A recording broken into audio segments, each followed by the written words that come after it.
How's it going, everyone? You still remember our names? You know, I'm Red. That's Aaron. Oh, that's Rayos. Oh, can you tell we were talking about Game Grumps right before we started filming? I would be Aaron, actually. Literally, I would be Aaron, and you'd be You even have the Danny Avedon haircut in your profile. All I need is a little cut on my eyebrow. Oh, man. Guys, girls, and NBs. Here we are. Sorry about the little breaky break we took. I mean, there was a lot of things happening. One, and this is something I actually do. Maybe we can open up on your thoughts on this, because I've been curious on your thoughts on this, Reyes. And it's not just me. I have gotten this reaction from other people on the Discord. This has been one of the more mid streaks of 100 Girlfriend, and there's a reason for it, obviously. No, the artist shoved a human being out of her genitals. You know, that will do it to you. But it's been interesting for me, because I'm sitting here I don't think for the first time in a long time, I don't think I have the energy or I don't know, will to review some of these chapters. Now I do, because I compiled them and I have enough things to say. But yeah. No, yes. It's always 9 times out of 10. It's better to binge at least mangas than just read them weekly. I've yet to come across a manga where I'm I love reading this thing 1 week at a time rather than I like binging it this shit. Because I like being part of the community. It's fun to the one thing that you miss, binging is fun, but one thing that you get out of reading something weekly is to be there for every step of the agenda, you know? So as a hermit who doesn't really interact with people, I miss that aspect of it. I'll just read the Reddit discussion threads and the videos a year after everything happened and be like, yeah, I'm enjoying this. I'm part of the community, quote unquote part of the community. Rayos interacts with the community I'm interacting like an archaeologist looking through ancient Roman text. Just oh yeah, this is so interesting. But yeah, I mean, for my part, I've kind of considered at least the past year to be a little bit of a lull. Not so this is kind of just a slightly bigger lull, but it's we're gonna get out of it eventually, and we're not even a half of the way through the story. So presumably there's gonna be lots of great moments afterwards. I mean, imagine if this was the worst it ever gets, and everything after this is uphill. It will be. Yeah, I have no doubt. I mean, this is and even this, it's still good. It's still entertaining. Well. So you said within the last year, right? When did we get? Because I thought Kogwe was peak. I thought Kimari was peak. When did? The girlfriend introduction bits are always very, because that's kind of what everyone's here for. I'm talking about more in terms of the bits between that. The little. It might be kind of hard to imagine for some of us. Yeah, there are parts of the story between each new girlfriend. The thrilling character development. I felt some of the not, I don't know, what some people might call the filler parts are not as densely interesting as some of the other ones wouldn't. I mean, maybe that's because when I was binging the story, I was able to kind of just go over that one was kind of boring, but we can move on to the next one, and you get a banger sooner rather than later. Whereas when you're reading it weekly, you're just you're hitting bangers later rather than sooner. But I don't know. I'd have to go through the past year of chapters and see. Let me go to the list real quick. Let's see. I mean, the family or the family days or whatever. I'm not gonna know. Let's see. Mai's Hottie. Rentro's. I think part of it is be I'm there's like we have it with that Yaku Himeka segment in one of the day lives. Okay, some of these things would deserve to be their own full chapter. Yeah, that would have been very interesting. I liked Totes Naturally, the one with Akko and Mimi. That was a good one. Oh my god, that was a peak chapter. I'm looking at their outfits again. Whoa! Oh my god, Nozawa. Yeah, but aesthetically, they're brother. They're it's also a good point. chapter. What the fuck? Don't downplay this shit. Okay, let me. You don't remember? There was really good character stuff. I granted, this does feel because I look at this kind of this is peak. Akko has been babyified. Oh yeah, you did. I remember you did have that issue. Yes, because I definitely like her more in her initial when she's showing intelligence. Where she's not necessarily intelligence, but just she's not as baby girlified. Now, granted, I can contextualize it as it being as a result of her comfort and trust with the Rentar families and allowed her to be more kind of stereotypically galley and expressive, and it's from that perspective I'm I really like I like it from a character, I can appreciate it characterological perspective, but it's like but your personal her, like opinion or tastes rather. yeah. Yeah. Well, Yeah, beyond like, I like the aesthetic that we were getting more. I mean, like her eyes are like she has like shine to her eyes. Like she didn't have that in the past, and I liked the kind of like I don't know, like the little bit of edge that it added to her character, which was she kind of almost looked dead inside, but she was. But it contrasts. The low blood, the blood wasn't cute. making it to her eyes. Yeah. Yes. They were getting glassy from. I'm so from fucking lack of tired. blood flow. Well, you know, I think she was particularly excited in that chapter. You know, it made her heart pump beat faster. That's another way I can recontextualize it to be like, Yeah. But I mean, to be fair, like we see over and over again from multiple different situations. No, this is just what Akko looks like now. I mean, it's not a crime. You know, I'm not sitting there being like Nozawa should have kept her looking half dead because Nemu kind of takes that place when she's waking, when she's passing out, when she looks like she's ahegawing or whatever. I have another way to recontextualize it because Nemu has taken over as the sleepy girl. Akko's like, I gotta lock the hell in. I gotta get a little more awake because I'm stepping on her toes. The extra, the contrast helps. It kind of forces you to yeah. Wow, Akko, you feel really awake compared to Nemu. It's like, wow, thank you. That's the nicest thing anyone's ever said to me. I saw someone that low energy and tired to kind of made me realize that I'm like actually really high energy in comparison. I'm high energy as it's like when Mai was telling, or no wait, when Kurumi was telling me that story about how she and Mai and Karane were going on a date with Rentaro, and she realized that she was barely a tsundere at all, and it made her, and she actually was like I guess the straight man for that chapter, or I mean that day. Can we please get the low energy duo chapter, just like we got the tsundere trio? It's like they're both just like like Akka's like, let's go do this thing, and then Nemu's like, okay, I'm so sleepy. I want to see them both on a roller coaster, and then like you see them both like, okay, panel one is like they're on the they're getting on the roller coaster. Nemu's like, I'm about to fall asleep. I hope it starts soon. And then Akko's like eep. Yeah, and then Akko's excited. Akko's like, let's go. And then like the next panel is them after the roller coaster. Akko's like dizzy and like motion sick and about to vomit, and then Nemu is like fucking hyper as hell but asleep. Like, ah! That's just a good 1-2 punch joke. Yeah, I mean that would be a good daily life vignette. Yeah. All right, let's get into the actual chapter, my man. So we start in media res. You know, I'm a fan of that kind of avant-garde storytelling from Nakamura. What do you mean? It's like in media res? In media res, where you start in. Oh, like in a situation already. Yes. Yeah. I think it's literally what it means, like translated, like you're in the middle of it. Yeah. Oh, okay. That, you know what? You've taught me a term, as always. Yeah, I mean, you've almost certainly seen, because it happens in a lot of like stories where it's like this, where you start in the middle of things. I mean, it's kind of hard to. No, yeah. Give a more. It's some real Quentin Tarantino shit. Yeah, like I mean, I guess if you ever seen, you know, the classic. Like, you know, I bet you're wondering how I got in this mess. You know, record scratch. That's like the that's like the poster child for in media res storytelling. Normally, and then you get a little flashback to bring you up to speed before we continue on where we started. So, I mean, we literally have that all in page 1. So we get to add this to the illustrious group of see, even though this chapter wasn't amazing for me, like I read it and I was like, okay, I don't really have a lot to say.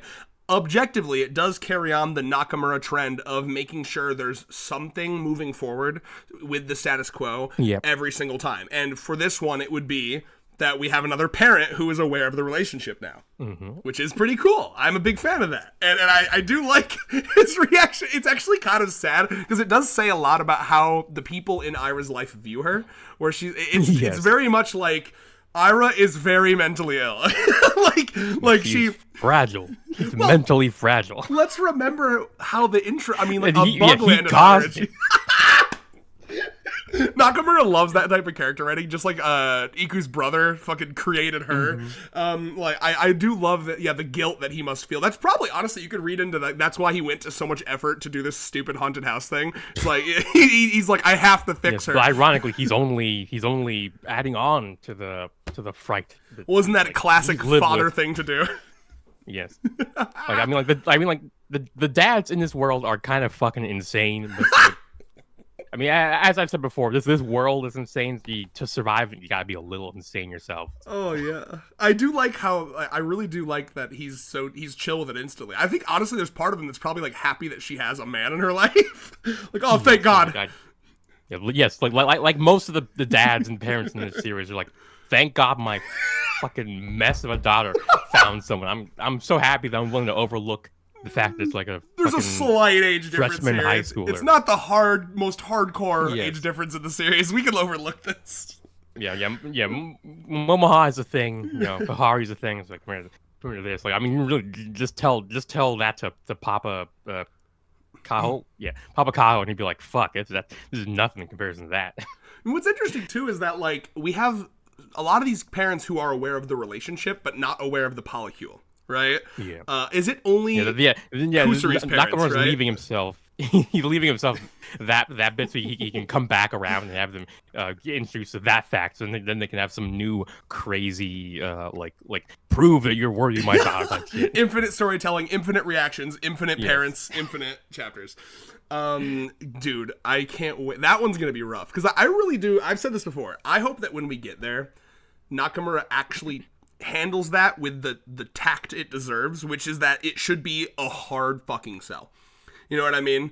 To these parents. Yeah. It should be a hard fucking sell. You can okay, the girls zing with him, he's riztacular, they're all like, fuck it, you know what, he's clearly the best man on the planet. But the parents are not zinging with him. The parents should have to be fucking convinced.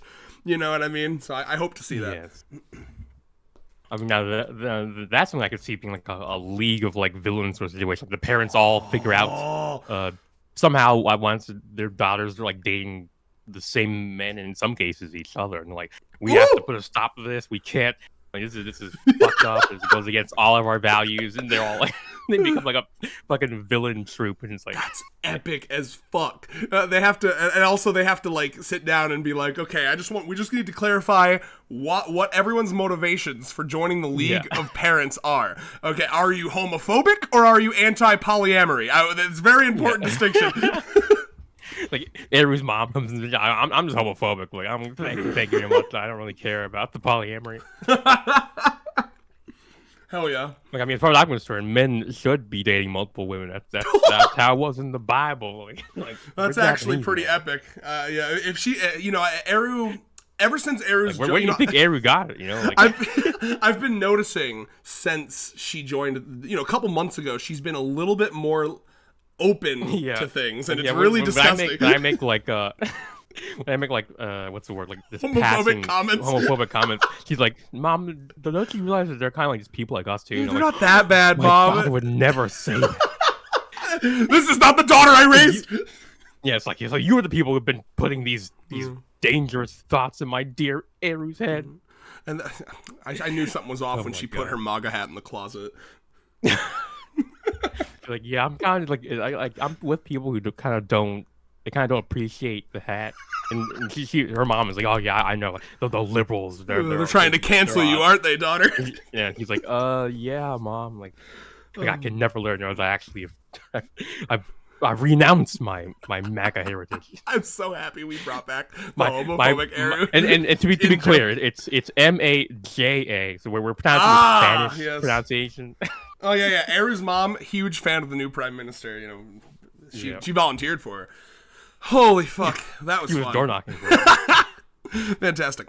So yeah. Where were we? Yeah. It's Eru, and by the way, as always, Eru looking motherfucking fine. I mean, genuinely a gorgeous, gorgeous person. Like even this first panel. I mean, that's the dream, bro. Having a quivering, scared woman holding onto your arm, and then you get to be like, "I'll protect you." I mean, there's every man, no matter how you're progressive. You're just afraid of the thing that you're protecting her from. You're like, yes, I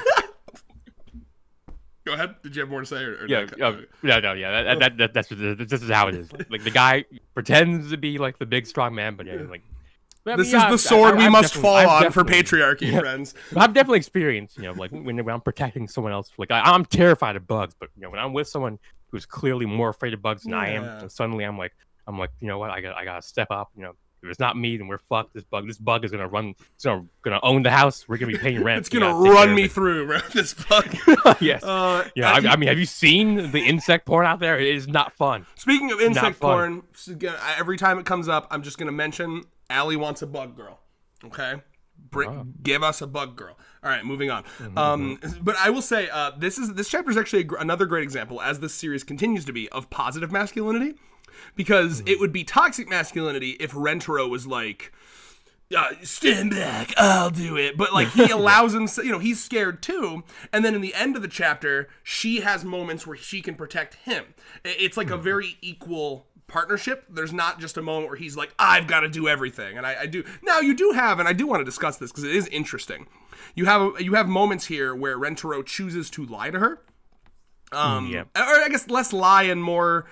No, it is lie, because he says, I sucked it right up, right? So I guess the question, because I remember reading this and I was like, that's interesting, because it is like objectively he's lying to her, but he's making a decision for her mental health. Moonlight brings this up in his review of this chapter, where he basically says, like, it's interesting because Ira is aware in this moment that it was actually better for her that she got lied to, because otherwise she would have she probably wouldn't be able to move. She probably would have been like collapsed to the floor, right? Like she was basically like an escort NPC for the majority of this chapter, but she got her flags at the end, but turning tables and like actually saving Rentaro, which he much to his chagrin clearly he was like no, that's the one bit of like toxic masculinity it's still within him, where he's like no, I have to save the girlfriend, even if I would rather we both died rather than me not be a perfect boyfriend and save you, but. Yeah. And it's nice that the girls get to like push back against that, because that you're right. There's a character arc there for Rentaro. I mean, we've still been waiting for the legendary, and this better be like a 3-part chapter where Rentaro pushes himself too far, and they all have to kind of be like, maybe we've been kind of like taking advantage of him in a weird way. Like we need to push back and make sure he gets rest. I'd love to see that. Yeah, we almost got that with that trio chapter of him taking the drug that makes you very sensitive to very specific girlfriend tropes. Yes. So good. We have to show him every single NTR hentai on nhentai.net, otherwise he'll die. He's like, thank God I didn't give him the NTR. Rentaro would fucking collapse into a puddle if he read NTR. That would hurt his heart. Like, why aren't they just dating all each other? Like, why didn't they just communicate? Communication is the key. Yeah. So like I said, Moonlight, again, I liked what he brought up in his review, where he was like, the stereotype here, and basically any other romance series, would have been for Ira to be like, why didn't you trust me? You should have trusted me and told me the truth. But actually, it's a very interesting spin on that, where she's like, I'm actually glad you didn't, and in your own way, that's protecting me, which is, it's interesting. To bring back the bug example, it's kind of like, you went to smack the bug, and then you pull up the shoe and realize, oh shit, I did not hit it. And your partner's like, did you get it? Did you get it? I got it. Yeah, I totally got it. I mean, it's lying, but for their benefit. Now normally it's like, in this situation it was That's a little more moral line. danger than normal, because it'd be more like if you were trying to hit like a Black Widow or something and you missed it, and now you're roaming in the house somewhere. But these are in fact real fucking ghosts. Yeah, they're really real, super real. This is interesting because I have had moments, because I'm trying to kind of parse this in my head, because I kind of see both sides. Because I do think if I was Ira, there'd be a part of me that would have wanted to know the truth immediately, but I do get what she says. She has like a literal, actual crippling fear. Yes. I don't we get to see we get to see clearly that she's really internalized this dichotomy of like physical versus non-physical attacks, which is, in this world it is real. So I guess that's not bad, but ghosts are no longer an irrational fear; they are real. Yeah. But no, I had an experience. What this is reminding me of is I can't remember exactly what it was, but I am notoriously bad at not waiting for the correct time to bring things up. So there was a time where we were Allie and I were about to go to like a friend's house, and I brought something up that was sensitive. I can't remember what it was, but it was like a thing that I just kind of wanted to get off my chest, but I chose to do it like right before we were like on the drive to hang out with friends, and it got like emotional. We were both crying, and it was like a moment where she's like, maybe we could have talked about this when we were home alone and not right before, you know? So that's kind of what this reminds me of a bit, where it's like, I'm sure Rentaro would have, like, basically right after they got out of this, but by the way, Ira, I didn't want to tell you in there were real fucking ghosts. Yeah, as someone who is notorious for waiting till the right time to do something and not doing it at all, I guess I appreciate, you know, the ability to say, fuck it, we're gonna do it live, you know, regardless of how well that works out. I mean, for the most part, I feel it depends on the thing, but it depends on the thing. But sometimes it is better just get it out of the way, even if it's not the most elegant way, because otherwise you run the risk of never bringing it up at all. And it's like, 5 years ago I wanted to say X, but I never said X, and it's been eating me for like half a decade now, and and then it will really come out at in an opportune time. Oh yeah, for sure. God, I lost my train of thought. Give me a second. You're talking about bringing things up at, bringing things up at inopportune times, and then you were also going. Ira. I was gonna say something else about Ira. Yeah, I don't remember. But either way, she's a reasonable woman, despite having very unreasonable fears, which are actually surprisingly more and more reasonable by the day. Like, I mean, I guess I'm kind of noticing that Nakamura's in a sort of slow introduction of the supernatural and the afterlife into like the daily life world of Hana Kanojo. Like, motherfucker just including it in plots and conflicts like it's nothing. We got return of the babies who like carry you to the afterlife. Finally weak enough to grab that little fucking addition to the text is everything. I love that so much. Like, we've been watching you. Fuck! He's literally like, Gwah! Like, don't. I still have shit to do. I still have people to terrorize. I really wanted that thing that was brought into this house. I mean, I was a dad, don't you know? And I had my child gave me a W dad thing. And his you wanna know how I got it? I got it by dying to protect my daughter. Oh shit! Yeah. What's the honestly next side story chapter about this guy? Honestly, we start getting afterlife shit. Like, we get to see about Hikari's dad. Yeah, what's he doing up there? Well, we know he's watching the anime. No, I mean, it's so funny that, like, in any other story, the part where the ghost like takes over a body would be like the threatening part, but the second he does that, it becomes physical, and he's like, I got this. He activated her trump card. Oh yeah, I'll kick the fuck out of my dad. I do it on a daily basis. By the way, Nozawa cooking popped off. Panel. Popping off of that kick. Rentaro can't even. He can't even perceive what's happening that quickly. He's still standing there like motherfucking like Krillin after like Goku fucking like fucking instantaneous transmission. It's like, huh? Fucking have I been killed? Because I know what it's like to die. Because I did die when I was trying to help Kusari. So I wasn't as afraid of it as normally I would be. That's true, yeah. I mean, that part where he's like, we talked about it in that chapter, the part where he like slaps his own face to like bring back as his consciousness is slipping was terrifying to think about. Yes. Well, yeah, I mean, my God, I'm looking at like her outfit and the way it's kind of like coming off of her, and we see like a bit of her like kind of ab area. I don't know if you'd call it her we'll say abdominal muscles. Well, I mean, since ab is just a shortened version of the word abdominals, it should be the same thing, right? It's real nice. I think that's her belly button, right? So, yeah, that's her belly button. Definitely abdominal, man. That shirt getting the ride up and shit. Fuck! Her hair, like, whipping around and shit. Oh, my God, bro. And of course, the ass up there. Dude, the way that it's like, I wish I could... I have words for what I'm trying to say, and I'm trying to figure out how to say it. Like, her legs are spread to such a degree that it's like...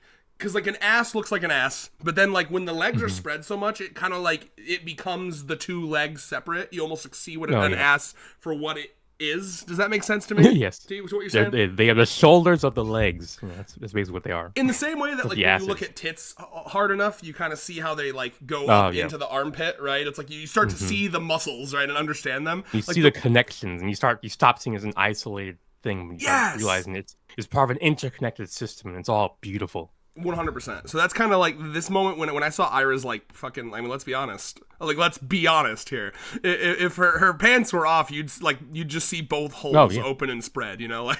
Well, of course. Yeah, These are fucking. You can even see some of the outline of the crotchal area. God, dude. Oh. And then, also, she's got the classic. Like I'm so locked into my mouth is like. Partly, my lips are parted. Blue lock up in here.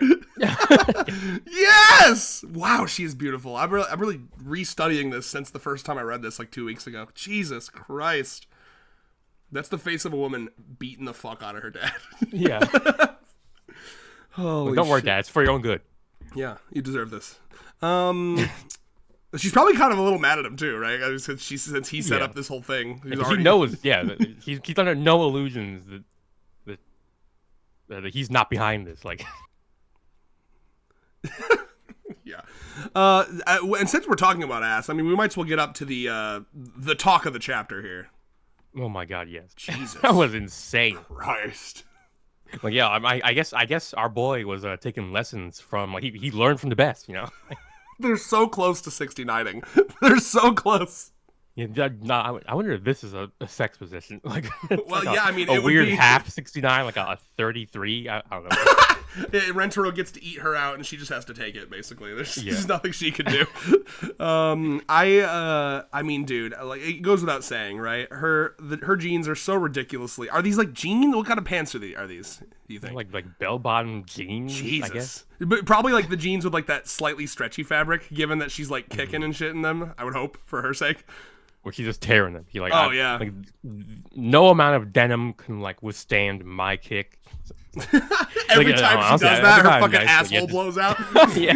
I mean, that'd be kind of a fun little gimmick. I noticed, I mean, I was really proud of her, but like, she didn't roll once throughout the chapter. I know. I know it must have been really hard for her. And on top of we need some kind of gimmick. And I think, tearing pants anytime she kicks. That'd be kind of cute, actually. It doesn't even have to be like dramatic and over the top. It could just be like an actual little tear right in the crotch, and she's like, I'm gonna go get new jeans. I'm sorry. Nice little zoom in. I have this dichotomy panel for every time. I am thick as fuck and I know it, so I like to wear really skinny, tight jeans to accentuate that. But then at any given moment, I have to do a fucking like Sanji style fucking 360 kick, and then the pants eviscerate. So, like you will not believe how many pants I go through on a regular basis. And then we also get Rentaro ass. And he's looking pretty good too. That is some man ass. Like, I mean, oh my, like Captain America style. That is America's ass, or I guess in this case, that is the Rentaro family's ass. Like, and this isn't. I look at that ass and I say to myself, "That's the family's ass."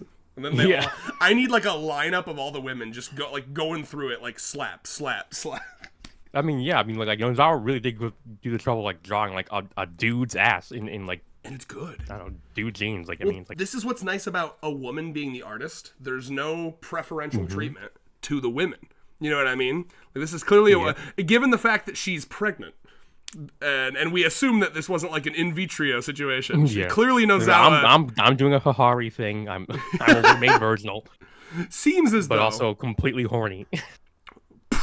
Hold on, wait. I'm fucking like zooming in and out to the ass to make it look like we're getting hit by it.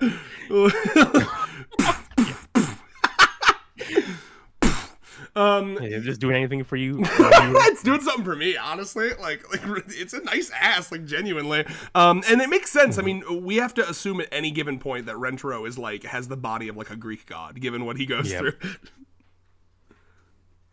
Yeah, it's like, it'd be like when we had that moment back in the first pool chapter where he's like a fucking Greek statue. Like that was more realistic than we might have been led to believe. A vision of his future. But yeah, I mean, I'm kind of impressed with Rentaro too for being able to handle this very etchy situation as well as he did.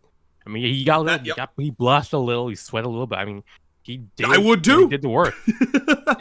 I mean, who wouldn't? I mean, he got ass and almost pussy too. Oh, dude, the nose was approaching it, if not touching it. Yeah. Let's be real. The nice thing, something that was clearly the ass. Like probably got anus in that case. And you know what? Luckily, Ira looks to be a very well bathed GF. Like I mean, she looks bathed as fuck. If that makes any sense. Yeah, she's not a Momaha, you know. Like Yeah. she actually takes care of herself, and we've seen she's kind of like she's really just second to Mimi in terms of her Oh yeah. kind of like in terms of her looks maxing, I guess you could I feel say. like I can like smell the perfume when I look at Yes. her. You know what I mean? She's yeah. So she almost low key like her, and she almost seems like someone who would like douche just so that her asshole didn't smell bad. I have to Yeah, clean I guess deeper. douching the asshole as that is because yeah, normally you should not be douching Yeah, the don't vagina, douche the pussy, but douches in the douching asshole. the is fine. ass. Mm-hmm. Yeah, Yeah, I mean, I it mean a would little depend. overkill for Definitely. unless you're actually doing something with the ass. But I mean, I don't know. If she wants a clean one all the time. Thought bubble. ... Oh, I'm so glad I chose today to douche my ass. Today was my ass douching day. Yeah, she's like Rentaro, like we're doing this now in the like is this like a Stephen King style? We got to do an orgy to defeat the villain kind of thing. Oh, if only Hikari was here, she'd be like, "Yup, Yeah. that is what it is." I've it's like skips from regular show. Like I've seen this before. It's kind of unfortunate. You're way older than you were in the thing, but no, I guess Hikari wouldn't. She's not. Well, I don't know. Like I said Hikari just I'm to not sure how. clarify. Yeah. Oh, okay. I'm talking about. I thought. Wait, did you say? Okay. Am I? What? I thought you said Hikari because I don't know. I Maybe, definitely meant I'm to say imagining. Hikari because, like, in my mind, I just wanted the horny one there, basically. Oh, okay. But, yeah, I was getting. I mean, I'm not sure how much detail we should go into Oh, please. the Stephen King bit we're referencing. I mean, I know that. Yeah, do you there's know? a child orgy in the It book. Yes. I've never seen it. I read it, but yeah. Yeah, I've never read it either. I've only heard tales about it on the r/writing subreddit Yeah. where people are like buddy, because there's always some newbie writer who's like, am I allowed to like do something that's like this incredibly milk toast, you know, mildly controversial thing, and you're like, buddy, Stephen King had a fucking child orgy in the you know in it. Like if you can do that shit, then you can do like half of that and be totally fine. Fiction's sort a of beautiful That- thing, you know. It's a freedom. Yeah. You know, But I will because say, of that, my brain was going like, Yeah. well, we must be talking about Hikari, right? I must be all over that, right? you know, I will side eye motivations. You know, like if because Yeah. it's very easy to like read something like that and be like, in what light is this being presented, right? Mm-hmm. And if it just feels like I've never read it, but if it just feels like Stephen King's like, I really just want to. I mean, I read an excerpt of it, and I Yeah. think it is from like the point of view of the girl in there. I mean, it was weird. But I guess the did- question would be, what does it add to the story? Was it just there because Yeah. he felt a little freaky that day? I know that he's Yeah, known to a like little do more freaky than cocaine and then usual. write. You know, I mean, what cocaine does to an MF? Anyway, so the ass was nice. I mean, just really nice, you know, and like it's like you said, right? Ira didn't roll, and Rentaro Yeah. didn't have like a spurgy, like literally, bro. He says, no, this is no time to blush like a schoolboy. The only thing he basically focused on here was getting them to safety, right? There was no like, so that's good, you know. Just like Rentaro being able to do like strip poker with Momaha in the tent, not be weird about it. He's getting more used to. This is huge because Rentaro is gonna have to be used to having his nose and mouth all up in that shit, and so he's getting used to it, and that's huge. I mean, yeah. He went. He instead of freaking out about it, he went and called himself an amazing ass man. He talked about his Calipigian power. I had to Google that. Turning word. the thrum of Arisan's pulse into pure power, which is like, I mean, what more can we say? Well, he does that with other- his face still in her ass, as if he's channeling her ass into his ass. Is kind of how I interpreted that. Yes, let me borrow your power. Which, by the way, is Rentaro like confirming mental, like in his head, he's like, even though I don't think he would ever like say this verbally, in his head, he's like, yeah, Ira's ass is fucking excellent, you know. So that's something. But yeah, I mean, these ghosts they're getting kind of freaky with this this moment, I guess. Where? I mean, at first I was, well, wait, yeah, where they wrapped Where they her wrapped them up? wrapped- Was Yeah, that like a fucking intentional? I burrito. figured it just kind of fell on them, and then it just happened to. yeah, but it wrapped around them, right? Like if it just because this is just like a kind of a piece of like bamboo board. Like if it just fell on you normally, you would be able to get out of it. So you think the ghosts were like, "Fuck for our amusement"? Yeah, maybe I don't know. But yeah, I mean, I thought the ghosts were just being mean, but yeah, they're being a little freaky as well. You know? They were like, "Wouldn't you rather just fuck and leave rather than take this thing?" Yes, create life. in, Which, by the way, in this, doesn't this kind of confirm that? I mean, her dad was around. Did he see this? and I think it depends on when he got possessed. Yeah. Well, no, I mean, we see him get. Well, hold on. Let me go back down. Oh, true. We only get confirmed he was possessed like about 3 or 4 pages afterwards. I want to choose to believe. I don't, because it's funnier. Oh my god. Well, maybe the shock of seeing this left him vulnerable to possession. Yep. He's like, "What the fuck?" Like, no daughter of mine is gonna get reverse 69 on my watch, and then that was the opening the ghost was looking for. Oh my god, he's sniffing. Let's see. Is there anything else? I mean, like, genuinely, like, how much more to talk about? I mean, very cool action panel from Ira. The Eye Angels take them. We get a nice kiss. He witnesses it. I think it is interesting. Yeah, go ahead. Yeah, when your dad witnesses it, he's like, "Oh, I'm gonna pretend to be asleep." Very exactly. dad behavior. So that's what I wanted to discuss with you. Is like, because I also interpreted that as like he's obviously like pretending to be asleep. He's being a real one, right? He's being a wingman here. He's like, which is a really respectful parent thing. It's like, okay, let me just be out so they can kiss. That's basically proof that he has accepted Rentaro. Like, yes, he's like, he could have easily been like, "Wow, what are you doing? Don't kiss right in front of your girlfriend's father," type of shit. And allow me to like, call out. No, I call out Moon a little bit, and maybe I should rewatch it to make sure. But my memory of Moon's review on this is that he just interpreted this as a genuine pass out. I did at first as well. Yeah. It actually wasn't until I was reading the Red discussion that I was like, "Oh, I mean, probably." I mean, honestly, because he's got the sweat drops on, and he's going like, "foo foo." That feels very like over the top. Yes, I figured. That's a Nakamura move to pull. Oh yeah. I was like, I'm gonna assume that he is. He seems like a real one. As being W dad. Yeah, a real W dad. He's like we already knew this, but he's a good dad for sure. I mean, his methods for protecting his daughter are a little questionable at best, but his heart is clearly in the right place. Oh yeah, and he's fucking ripped too. By the way, are you seeing this? No, I mean, yeah, he's a martial artist. Yeah. Fucking epic. He's a martial artist, but a ghost possessing him. Still one shot by Ira, by the way. Ira's insane. As a reminder, Ira can kick moving like trucks. So like, yes, I really do think the ghost wasn't able to take the full advantage of his body. He only had her for like probably 20 minutes, right? Yeah, you know what? You're right. We need to have seen. We need to have seen what would happen if the ghost would have more time to sort of like figure out this character's moves and combos. So have a real actual fight. I was literally just gonna say like how are we power scaling this? Does Ira win? I'll be honest. I think autism gives you superpowers in this world.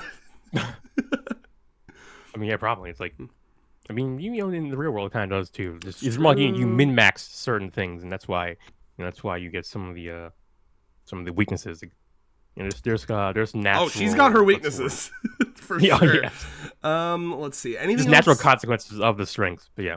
Let's see. I put this in my notes, and I really only have like 2 notes. That's how you know I literally have this chapter, but Nano. Ooh, wait, as in like in the sea, as in like Nano. They go on a date where like they're like on cliff faces. They have like rickety like fences and shit. That's go to the even Grand better. Canyon or some shit. Yeah, I like that a lot. No, I was actually thinking about how in her intro chapter she was like, ghosts aren't real. This is stupid. You remember when they were in the haunted house? So like, how would she react?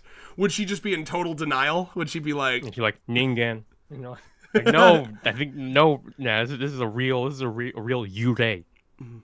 Until I'm hurt, this is not real. Rentaro keeps protecting her before she gets hurt, and she's just like, no danger. Yeah, so she just uses that. She just uses that as like confirmation bias. And like, I'll let you have it because you're my girlfriend. But he looks at the camera like this. Like this is a perfect example of how confirmation bias keeps us locked in our mental echo chambers. Yeah, this is why the political the political environment is the way that it is. Parents, this is why you should let your child touch the hot stove. Take their hot stove hand, of the internet. Sizzle that shit. Let's see. And then I put basically just fear of ghosts validated, and yeah, true. Yeah. So yeah, I think that's pretty much it for this chapter for me. I think it was a pretty simple one. We can talk about him singing the anime opening, I guess. But oh yeah, that was like 2 pages of like. I mean, that was cute. It was cute. Wait, was it one page? Yeah, I mean, No, it's like three I pages, like, dude. yeah. I did feel like that was. I mean, they could have made it like one page and then like had like another page where like Aira gets to like do some character work. Oh, didn't it feel yeah. kind of obviously like we're trying to like waste pages here? Yes, That's what. yes. Yeah, Like literal filler in a chapter, like like page level filler, like crazy work. Yeah, I do like some of the go ahead. yeah. No, Some you of the only other things I have to say is like the moment where like the ghost reveals itself to Aira and she falls to the ground trembling is like I was like yeah, like this is the kind of, yeah, when shit hits the fan this badly, yeah, it's best just be honest, like good on Rentaro for not trying futilely I to be like, know. no, this is your dad pulling some Scooby-Doo esque like tricks, you know, that they're just like, yeah, it's like I tried to hide it from you, sorry, but like this place is actually haunted for real, yo. I like that you bring that up because that, once again, I'm always looking for like things that make this series feel different from other series in its vein, which is almost impossible because it almost feels like Cowboy Bebop in the sense that it's a genre in and of itself. One of a kind. Indeed. But you know, like, yeah, I mean, this is a situation where I think, and maybe another MC would continue to try to, because for the sake of comedic, oh, it's so funny, look at him dancing around. I think trying even to... like early story Rentaro probably would try to do that, would try to pull that shit. I agree completely. This must be like a thing that's thought about in the writer's room for 100 Girlfriends, right? I mean, like, God, I would hope so. Like, yeah, I mean, we're always trying to make sure that he is like #1 relationship man, like perfectly, I don't know, what's the word, like emotionally intelligent, and we see this a lot with him. Yes. Yeah, the boyfriend your girlfriend tells you, or the guy your girlfriend tells you not to worry about. Want to make sure he's always that guy. By the way, I gotta say, this up close panel of her like little knees quivering together, and then her oh my god, it's kind of cute. Yeah, like, I mean, some nice little what's the word, like, I don't know, like cinematography work. You know, like, yeah, we get to see, we get to see little bits like her face. She's like stammering, like, oh my, like, what is, like, yes, he's trying to tell her like this must be one of Dad's tricks, but like it's obviously not. Like her body's like, no, girl, this is not. This is the real deal, and she collapses in this terror and fright. Yeah. It was, you really felt the actual, it felt very serious when the reveal, like her face is super genuine, and even though it's a stupid comedic situation, like you feel the like real fear on her face. Luigi's Mansion mentioned, by the way. Yep. You ever play Luigi's Mansion? Do. I don't think I've ever. I think maybe I did, because I have memories of the game like way before, you know, the era of YouTube Let's Plays. I don't know. I probably played it way back in my like my backstory or whatever. But yeah, I don't. I can't remember specific things. But yeah, I know of the the classic Rayos line. I know of that story or that IP. You know. Watched a TikTok summary of it or something. Yeah. Wait. What are? I've never actually seen a TikTok complex. Summary. Are they? What's up? I've never actually seen a TikTok summary. Are they like even? Because I've seen like the YouTube AI summaries way back before. There's a lot of stupid shit AI, for people who don't have the attention span to watch a movie, where it'll be like a 3-part TikTok where it's like the main character walks into a room, finds a thing, and they're saying it in that voice, that text voice we've all heard. It's fucking annoying. But yeah, I think for the most part, I mean, obviously it was pretty funny. The ghost, why they got a shit on my man's eyebrows? That's his #1 trait. Yeah. That ghost is really mean, and actually kind of reminds me of another mean ghost that I saw recently. Let me. Well, what the hell? Oh. Okay, I'm trying to share a funny YouTube video that I saw about like the rent is real cheap, but the place is haunted. So let me. Okay. And I should play it on video. I timestamp. Yes. I timestamp this. We get to see the moment that I'm referencing for this bit. But yeah, it's like, oh, fantastic. The ghost is real mean. So yeah, it's in the. I'm coming. Our personal chat. Just click the link on the video, and it will bring me to the timestamp. Yes. Yeah, where it says like the little T equals 72 at the end of the. So I think is it 1 minute 12 seconds? Wait, is the whole video 1 minute 12 seconds? No. Is that the timestamp? Because that's where it brought me. Oh yes, yeah. Okay, you want me to just play from there? Yeah. Okay. You'll see what the bit is pretty quickly. Okay, I'm playing it. And the day-to-day life adjustments take some time to get used to. Like, I had to start showering outside because the shower drain's mean.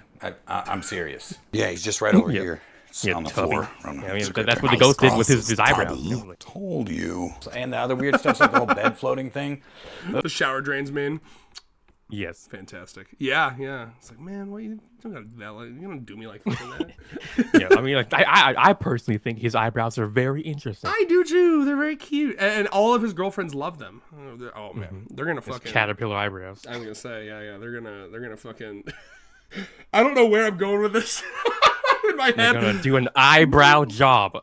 No, I was gonna say like they're gonna be riding his face so hard that his eyebrows are gonna they're gonna have the consistency of like rubbed off? what's the word? No. What's the word I'm thinking of? What is the word for like when a towel has absorbed the maximum amount of liquid that it can? Like, I guess it's that. I mean, it's Soluble? probably the word for it, but like, saturated. Yeah. His eyebrows are gonna be fucking fully saturated with pussy He's juice. gonna be bushing out. Oh my god! Do you remember? I always think of the line from the end of the first Deadpool movie where he's like, "Oh, but I'm ugly. Look at this face," and then she's like, "You know what? Looks like a face I can sit on." Damn. Let's go. That's some W partner shit right there. 100%. Okay, let's move the hell on to the one that I probably want to talk about the most: Uncle Hiro's story. Yeah, that was interesting series of events, I guess. We're making good time. That was 50 minutes for one chapter. Yeah, because I figured it probably would be about probably less than 3 hours, but around For sure. 2.5 maybe. Yeah. These 3 chapters equate the amount of interest I would have for normally one chapter. Yes, it takes look at what it takes to match a fraction of the story's power normally. That was something I touched on it a bit in the beginning of the video, but I did want your thoughts on a bit of a deeper element. I was talking to Evelyn in our Discord this morning about like the spin-off it lacks a certain something, and we were trying to figure out if it's just is it just like a psychological thing where without the greatness of Nozawa's art it feels less good, or is it like Nozawa normally has like an input in the writing? Because it's not bad, but it does feel very different. It is different. Yeah.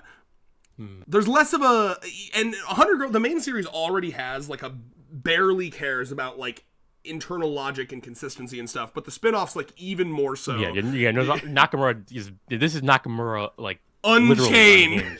Yes. But yeah, I mean, because from my perspective, it's the difference is there, but it's so subtle it's really difficult to like isolate it, and kind of hard for me to like say what it is. Just getting to see how Nakamura writes when he's presumably kind of like the lead input on the story. It comes off as more like Saturday morning comic strip, the Peanuts. Definitely has that. It's very episodic. We're just seeing these little usually pretty much just wholly disconnected bits where because I guess it's a situation where like the main story is generally always episodic, but we didn't realize until getting this fundamentally episodic story that the main story actually does have lots of sequential bits we just kind of like took for granted. Now that we've got this as comparison, we can go, oh yeah, like there is actually like we thought that was episodic, but like it does have lots of little bits of progression happening everywhere all at once all the time. The main series always, and you know what this makes you realize is that like there's some kind of juice that they put into the main series that keeps me going with it. And it is that feeling of progression, no matter how slow, right? New girlfriend every 10 chapters. Every chapter, for the most part, you get like, Mei was brave enough to kiss Tom on the forehead, or Mei-san is now willing to tease Ira. Like there's always little things that's like pushing their characters. Whereas I something about these spinoffs, even though we're learning new things for the most part, I'm just like, I mean, it's probably just because it's the past, so there's this element of like we know where things are going, kind of. Yeah, so but not really. You can't really do anything super crazy. This Uncle Hiro one, on the other hand, is peak because it's exactly what I wanted it to be. Uncle Hiro is a sub. Chio's mom is a dom. I'm jumping right to what I want to talk about, bro. I am obsessed with, it's exactly what I wanted it to be, where Chio's mother is like, you know, something about this fucking pathetic guy really gets me going. It's like a stray puppy looking for a hero. Bro, listen, I know. Please allow me to subtext. Allow me, as a little treat, allow me to subtext. Subtext. Oh, we're not dom dude. texting here. Chio went home from this interaction and Amazon Primed a fucking massive strap on. Okay, like.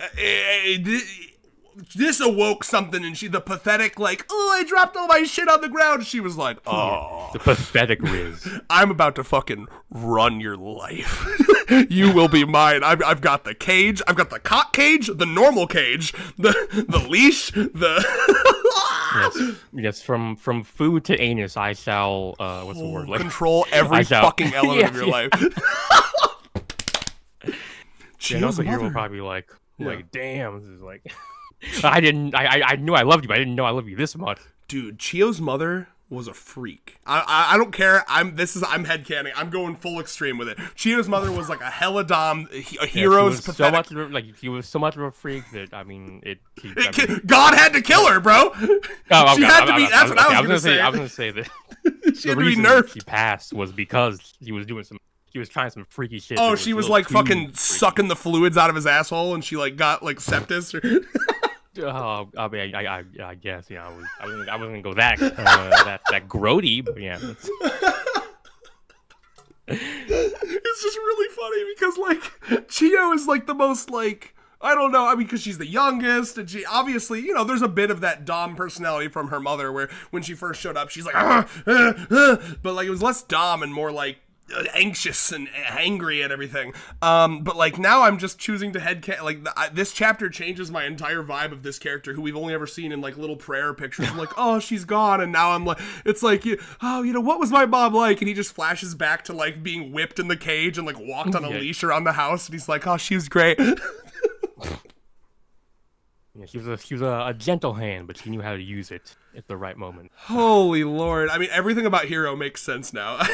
Because he's already was pathetic, and he didn't have like a moment in time to undo that, because he instantly got a woman who basically got to like mommy him, right? Like this is real, like he never grew up, because the moment because I can speak from experience that when I moved out of my parents' house, that was when I started to mature out of necessity, right? The first year was a nightmare. I was living in squalor and fucking I let my apartment get messy, but like through necessity you learn. And so here's my guy in college about to get to that point in his life, and then a fucking dommy woman comes in who's like, don't worry, I'll take care of you. Mommy.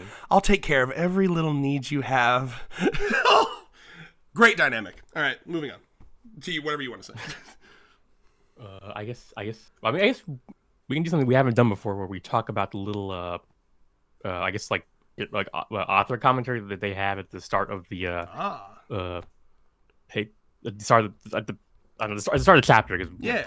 This wasn't something that TJ was doing all the time, but yeah, apparently they were in the magazine that it runs in. There's like they've always had a little like a I keep wanting to say character. These little like, you know, writer, I guess questions that they ask the writers and artists, and I didn't even read this, dude.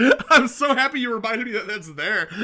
That's awesome. I've been seeing them, but most of them, I mean, they're interesting, but they aren't really like, they're usually not interesting enough to like bring up. And I don't know, this is like, we get a moment, we're talking about a generation gap, which I imagine as older people such as ourselves, you know, we can probably relate some stories. I don't know. Nakamura must be. This confirms he's around our age then. Yeah. Yeah, actually, yeah. He's like, what do you mean? That feels like a generation gap itself. Like, yeah, I'm getting to the age now where a lot of the creators or, you know, artists same age or younger than me. Yes. Like Kane Parsons doing the back rooms. Fujimoto was like 20. In his early 20s or something. I'm like, what? Like, stop.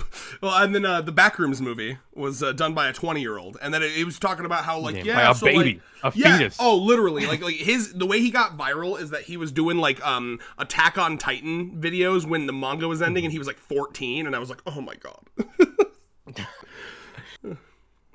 Yeah, the stuff that makes you go like, fuck, what have I been doing with my life? I'll tell you what I've been doing with my life: creating the most based, epic, progressive 100 girlfriends community.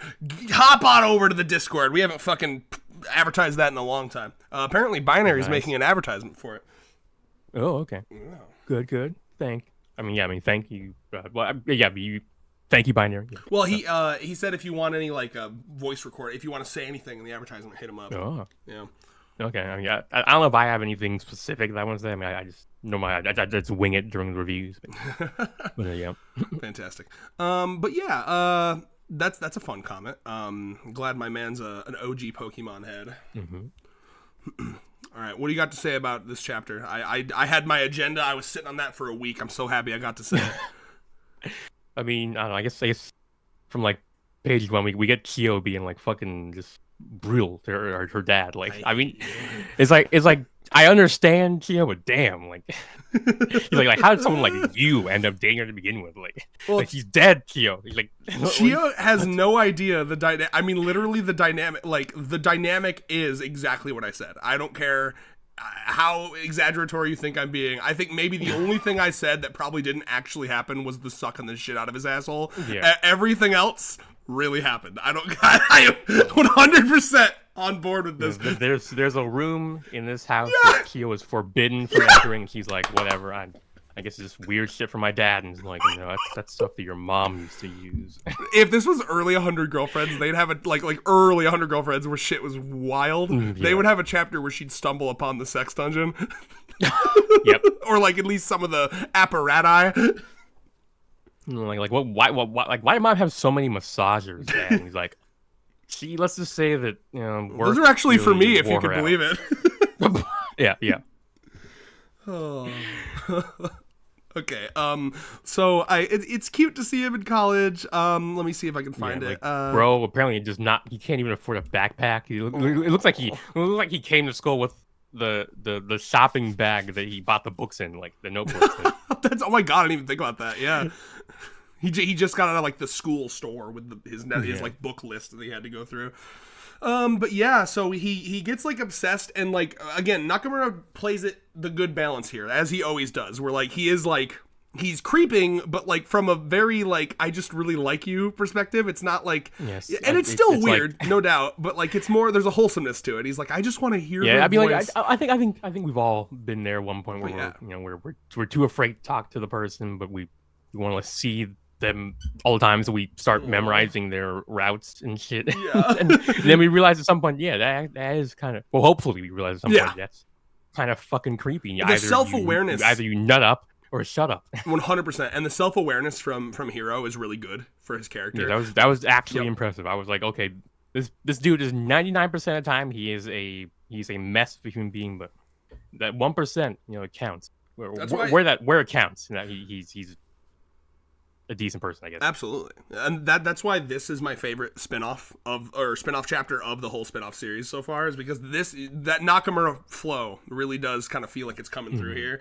To have him be like, what? Someone's stalking her, I'll fucking kill him. And then he's like, wait a minute. Wait a minute. I'm the stalker, like SpongeBob. Good I can't remember what was that scene again. It was like I don't remember. He was like, but the police had come up and they were like, they showed him that's when that's the like, wee woo episode, right? Yep. Yeah. That's also the calm down, son. It's just a drawing. There's so many good bits from that one. Oh my god, me to the Hornful Stone Iku ass shot. Calm down, son. It's only a drawing. It's like, no, fucking frothing on the mouth. Real to me. Yeah, oh, dude, I can fucking imagine myself. It's such. You ever have a drawing that's so good you feel like you can reach in, and if I close my eyes, I can feel it. You know. Yeah. That's evidence of how good they are. I mean, it's like when you see the Roman sculptures and they have the fucking like indentation in the skin of the character. Like, on the marble, God. and it looks soft and like flesh. Yeah, insane. That really is like the Hornful Stone difference with those ass portraits he does. Yeah. So let's see here. So I like this. He makes so many little notes that he fills his whole fucking house with them. Yeah, I mean, bro went through a whole office max. Like they like he must have just like made the store, like he must have bought out the store at that point. It's like, I think it's how do you have that many office supplies. I don't know. Like he ran through like ink, like pens and shit to write all that.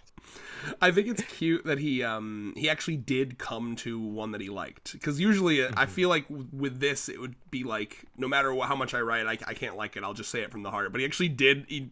I guess 772 notes was enough, or whatever number. Let's see. So yeah, I mean, of course we have him basically. I was gonna say accidentally save her, but no. I mean, it really is just like, I mean, he nuts up here. He's scared, but it's like a. And and I wrote this in my notes for this one too, right? They say bravery is not being scared; it's doing the thing through being scared, right? The classic Lion King quote that, like, I guess a whole generation of us, internalize. Let's see. I got to remember this. I'm re-remembering some of this here. I'm remembering this Eraser fucking flashback. Oh yeah, this buff kid. Which, I mean, you could perceive either this is just funny bit or this is just how he views other children because he feels so weak. Let's see. But, I mean, like Nakamura really went all in on like just fucking humiliating our guy here. It's like honestly, I kind of respect piss it, was like, crazy. Like, yeah. Like, that's following one of the golden rules of writing, which is to make your characters suffer for what they want. And I agree. He literally just had a straight up fight or flight response. Like pissing yourself is honestly like the least bad outcome in this situation. Like people have they've barfed all but they've like emptied their bowels. I mean, then there would be. I'm not even. I can't even bring myself to say. You're right. No, I see what you're saying. I'm just looking at page. Go to page 14. It's even funnier than the double page spread. Like, yeah, he became a creature. So, again, I know I'm focusing in on this more than I should be, but like one of the things that I get the most enjoyment out of doing these videos is like to find an agenda that fuels me and just talk about it and imagine it and get horny to it. I really, really do love to imagine like in this moment, like when he pissed himself, I think she may have been kind of into it. Because of the patheticness. So he's rerouting every neuron in his body to protect me, and because of that, that naturally means he turned off the part of his brain controlling his bladder. So, well, also it's just an indication of his devotion. Well, yeah, it's a little bit of both, right? It's like, okay, he clearly really loves me because she already thought he was cute from how pathetic he was. But then to overcome how pathetic he is, which is something she already finds cute, to protect her, it's like for someone who finds gap moe. Yes, exactly. For someone, it's the same thing that I have with Iku. Like, oh, she's so beautiful, and she's a woman, she's beautiful, but she's also like rough, gruff. That gap moe attracts me. For her, she already is into like weak, pathetic, whimpering men, which a lot of women like. There's a subsect of women who like that, right? Mm-hmm. But then on top of that, what's the main problem with weak, whimpering, pathetic men? They're never going to stand up and do anything. So she gets the best of both worlds with Hiro. Well, yeah, actually. Yeah, he's got a good. Go ahead. Crazy. Yeah, I was just like, you brain blasted me with that connection. I love when I'm able to do that, and that I get such elation when I'm able to like make Reyes be like, wow, that's a good point. I'm like, yes. It feels like impressing your college professor. Yeah, your college professor is like 3 years younger than you. Actually, I guess I've been to some college. It's definitely happened. Courses where some of the people were like legitimately older than the professor. But yeah. Can I get a gold star, Professor Reyes? Yeah, yeah. Let me add to the chat. Thank you. But yeah, so I again, like, here, it's all, by the way, yeah, like at this point I'm reading this and I'm like, how is this gonna wrap around, right? Like, it's all, because I would think that too. It's all over. She went and by the way, oh my god, the agenda is crazy. This is the best chapter of the past month. I don't even, the fucking Hero spin-off chapter. She washes his piss pants. Oh my god, yeah. The agenda. Listen to me one more time. Imagine here. What she did to those pants? Oh my god. What? I don't know. Okay, I will say I don't know if that she's attracted. I don't know if she's into the piss itself or more. I think it's probably more likely. It signifies. It signifies the wimpiness, right? And I think that she's also got the mommy thing where she is like into being a mommy for a weak, pathetic man, right? Like, it's unhealthy. Don't get me wrong. It's an unhealthy relationship type. I guess if you both kind of, like, consent to, like, this is the terms of the relationship. Yeah, but, I mean, it does seem that, Uncle Hiro has, developed his self-esteem in the years. So maybe she was actually building our man up, I think of the best of both It was worlds. midway through before she passed. And Yep. like my only regret is I couldn't properly raise you. Oh, honestly, what? yeah. I think best of both worlds would be that she would love him enough to know that it's the best for his life to help him gain confidence, but also in the bedroom they can revert to the Dami roles that she likes.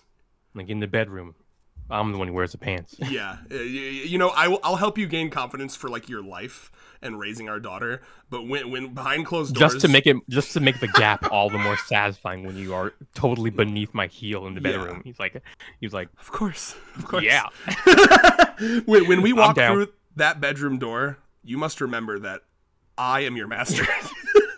Yeah, like you stop calling me Chiri. You call me master. Oh, it's hot! It's so hot. Someone write this, please. Maybe I look to myself in the mirror. Yeah, I looked in the mirror.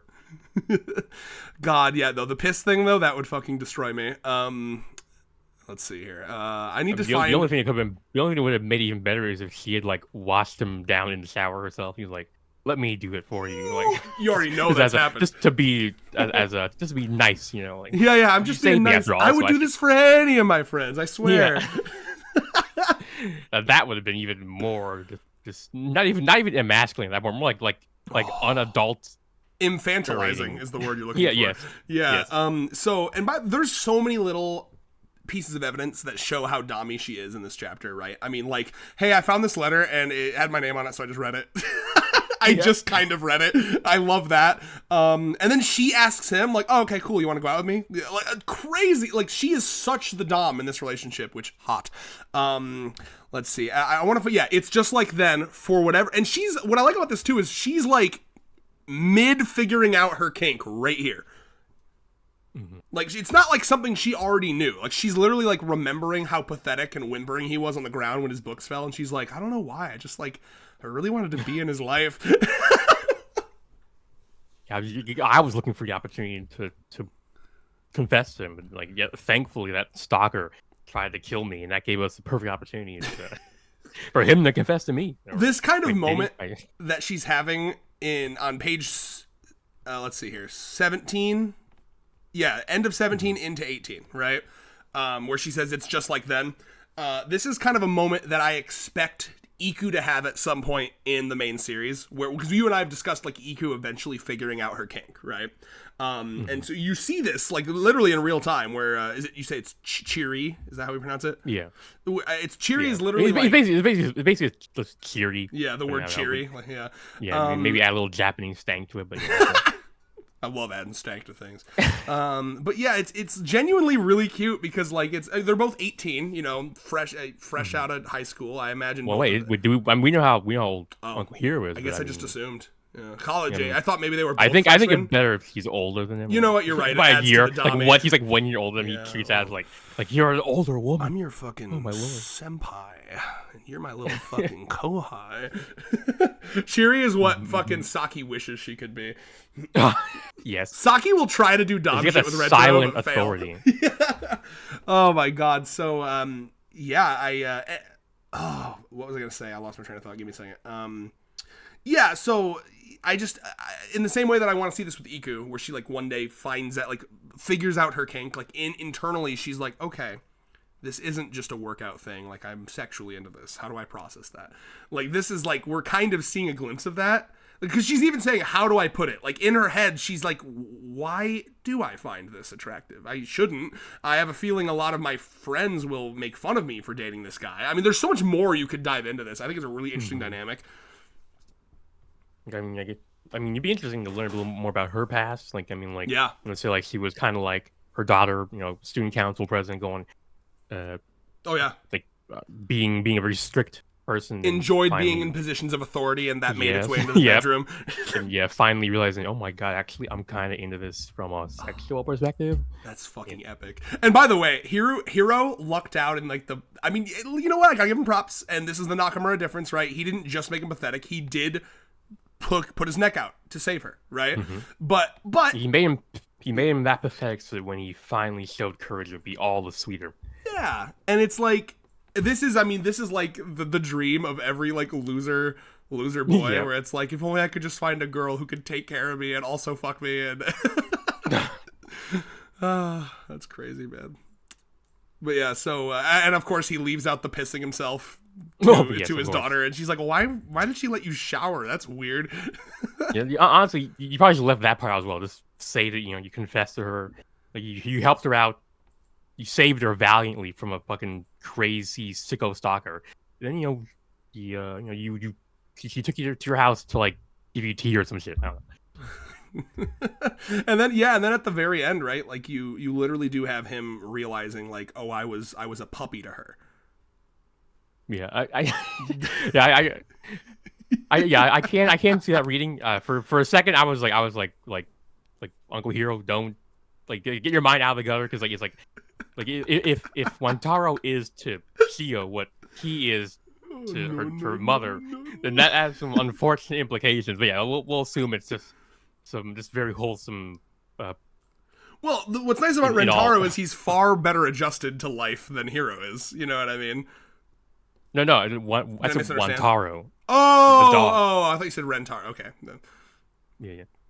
Because the dog pees just like he Yeah. peed, and then Kyo reacts to that the same way that Kyo reacted, and a potential reading of that of why he is so out of sorts at the end of it. He's thinking What? my daughter better not be a furry.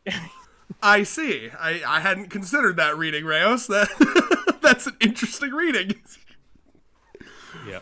I mean, like, I don't know why we've talked about It's this. probably. I don't hope think that's not I don't what's think happening. that's the. I think the reading is he's like, oh, my wife looked at me as like a cute puppy dog, which is fine. Listen, man, take what you can get. Okay. No, honestly, I don't know why he's freaking out so much about that. I mean, that's It's a little bit. I think every man has a little bit of pride, right? Like guess. I wanted to believe that. I mean, there was clearly love there, but I think in his head he was like looking back on their like all their sex. He's like, yeah, we were like both switches. I would get on top, she'd get on top, and then he looks back and he's like, wait a minute, I was always on the bottom.